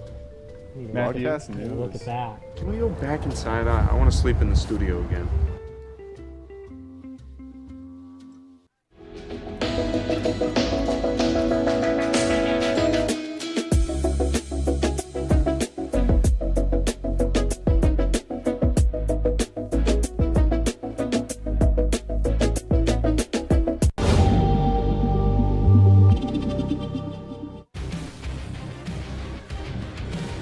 Welcome to the post-game show here on WTOP 10, and wow, what a night. The Buffalo State Bengals trump the Oswego State Lakers, their 5th ever victory against the Lakers out of, what, 55? I think 65. because the 5 ties. Not a bad day to be a Buff State Bengal, Kenny. How are we feeling? Oh, wait. I would like to stop and introduce our lovely sideline reporter, Madeline Cummings. Hello. Madam, welcome aboard. Thank you. Absolutely. Kenny? I thought you were going to brag about your score prediction. I'm not gonna lie. Well, we're going to get to that, don't Oh, you worry, lovely. because he was talking a lot of smack, so we're going to get to that. I was talking a lot of smack. Listen, I thought statistics were on my side, but they were not. The Buffalo State Bengals, they come out, they pick up a much-needed victory. They secure first place in the SUNY. Oswego will still pick up a point with the overtime loss, but Buffalo picks up 2. Good for the Lakers that they got to go to overtime, but even better for the Bengals that they won that overtime matchup. I mean, they didn't look like a well-oiled machine. I mean, they were missing a couple gears and cogs along the way. It was David Tolan who got it started in the third period. Better late than never, as you always say. I mean, nothing going for him in the first and second period. Got it in the third, got that overtime ripper only 22 seconds in. And I just want to say the last overtime game for these teams going into it, November 8th, 2008. I don't know about you guys, but I was probably still in diapers. I was 5 years old. I was probably still playing with Lincoln Logs, yeah, for well, sure. I still play with Lincoln Logs, Yeah. so. Oh, But, me too. I mean, it's the only time it's been decided in overtime until tonight, so I guess we're a part of double history for the second time it's ever happened. Yeah, and Madeline, I want to ask you, I would say undoubtedly the MVP for tonight is a man that was resilient. He did not quit, and that's Cumberworth, the man in the net for the Buffalo State Bengals. How do you think his performance was here tonight, and do you think that was a difference maker for the victory for the Lakers? Yeah, I mean, he let 2 goals in, but the Lakers were pushing. I mean, Yeah, the Lakers were pushing. 1 goal. 1 goal. Excuse Good me. one. Sorry, 1 goal. Totally lied to you guys. But the Lakers were pushing. They were trying, and he put up a fight. He really did. I mean, I would say that I think Cumberworth is well deserving of a trip to Chuck E. Cheese from his teammates after that. That's an excellent game. He's a part of history for Buffalo State. And I did say it earlier that I think in a few months' time we're going to come back and look at this game in particular, and I think we'll look back at his performance as well. Absolutely. We'll look back at his performance, and we'll look back at your terrible take. I think Kenny owes me an apology. I said, mark my words, come at me at the end of the game. It'll be 2-1 Buff State, and here I am, Kenny. Do you have any words? You going to say it? You going to man up and say that you're wrong? The double champ does what he wants. All right. We'll see. But there's only one man on the perch that got his score predictions right. It's okay. They were altered. I picked Buff State. I stuck with my gut. I will say I'm loyal to myself, but I also picked Buff State. I will take a half point on this Kenny one. is today's ultimate loser prediction-wise. You know what? That's it. You two are fired. Get off the perch. You're done. But anyways, I want to get into the Oswego State Lakers. Obviously, chance on chance, opportunity after opportunity to score. Got a lot of shots up, outshot the Buff State Bengals, but at the end of the day, Bengals come with a win in overtime. Where did Oswego go wrong here tonight? What if you had to pinpoint one specific thing that Oswego did wrong that the Buff State Bengals got this done in OT, what would your reasoning behind that be? What would be the one thing that Oswego did wrong tonight? Oh, man. That's a good question. I'm going to say it comes down to the communication on the ice as well as their ability to make opportunities. Now, the opportunities that we saw tonight for Oswego, I think were generously given to them by mistakes made by Buffalo, as well as just dumb luck. And I think that Oswego, the difference between today and last weekend was the fact that they made no opportunities for themselves. I don't think they really got an open lane or open pass, and I think that's all credit to the defense of the Bengals as well as their goalie. And I mean, obviously Cumberworth played a great game, but I think Oswego is just off their game when it comes down to their fundamentals. So I think fundamentally Oswego slipped coming off such a big win last weekend. They come in against a team that they only lost to 4 times, and they did exactly what I had mentioned earlier. When you play teams like that and you come in, you go, all right, well, we got a good shot here, and they let the fundamentals go and got too fancy. Absolutely. Paulie, what you think? I mean, I think piggybacking off of Kenny here, you watch Oswego in the last couple weeks, you see that there are opportunities on the doorstep. You see that there are passing lanes and shooting lanes that just were not given to them tonight. And that's not, I guess, on the offense, but Buffalo, the defense locked in, they tightened up. So good on them for that. But I just want to go back into the first period. It was Justin Ryan and Cam Simons with a 2-on-0 opportunity. And then again, a 3-on-1 opportunity, that they went down, squandered. They need those types of goals because nothing else will be put on a silver platter other than those. You got to capitalize that early. It could have been 2-0, and they could have kind of rode that momentum throughout the game, but instead it was 1-0 for the longest time.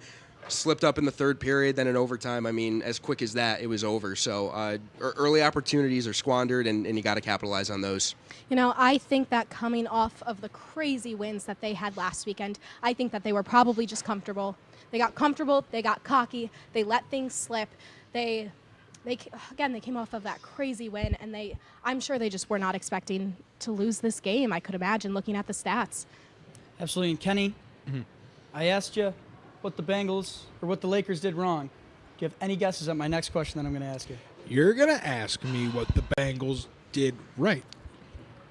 Good intuition there. Thank you. What did the Bengals do tonight to, I'll even say, when you only have 4 wins against them, stun the Lakers here tonight? I mean, I could say defensively they played sound, and I think I've mentioned that a lot. They had Cumberworth in net. But I'm going to say they made great opportunities for themselves. They really opened up the lanes. They really diced up that Oswego defense. I saw multiple times, especially when we're standing up here and they're down around the near side. Yeah. I saw multiple times where you saw a lot of players on their back heels for Oswego, and Buffalo's just coming straight down. And that's exactly what happened in the overtime. Gaeta was on the back of his skates. He wasn't ready, and he just took off, and it was a one-on-no opportunity. And I think Oswego, they really just lit them up offensively, pass the puck around. Now, they didn't win the shot battle. We've mentioned that multiple times, but it doesn't really matter how many shots you take. It matters how smart the shots you are that take, and I think they took plenty of smart shots, and they made great opportunities for themselves, and I think that's what gave Buffalo this game. Yeah, Paulie, I want you to talk me through. We were sitting backs against the perch. We watched Peralt with a fast break, and we knew it might have been over. Talk me through that moment. What went wrong for Oswego right then and there specifically? I mean, it wasn't even that pretty of a fast break. I mean, I can't remember what Oswego player it was, but he was right onto him. I mean, shoulder to shoulder. So it seemed like there was something that could be done, but then a feed right back to his right side and then wide open. Milberg left the right side completely wide open. I saw that puck go right through. I almost saw Kenny drop to his knees, actually. And I know that it's a sad sight for a lot of Oswego faithful, but, I mean, if you're Buff State, you come into the Deb today, you win your 5th game in history, in a long history, I think, since 1993. 1993, yep. Where you lost above 50 times. I wasn't even thought of yet. I don't think there any we of us go. were thought of. I don't believe so. I was negative 10, I believe. Yeah, but Buffalo State just got them right where they wanted them, and then that one shot, like we said earlier, 2 shots is all it takes to win this game. That's exactly what they did in the third, and then in the fourth period. Yeah, and Madeline, you had a great seat, right, as sideline reporter. I did. I think the name of the game today was physicality. Talk us a little through that from your perspective here. Oh my God, yeah, right from the start. One of the first things that happened was they came crashing against the wall right by us. There was ice on the walls. There were splatters everywhere. It was absolutely crazy. It was electric being down there by the ice. Even the fans, there were a bunch of kids in the audience today that just were having so much fun. They were screaming, they were cheering alongside the players as they were hitting each other. It was absolutely crazy. The energy was through the roof. And at the end of the day, it was just about who wanted it more. And Buff State wanted it more. They brought that energy, they brought that physicality, and they brought home the win.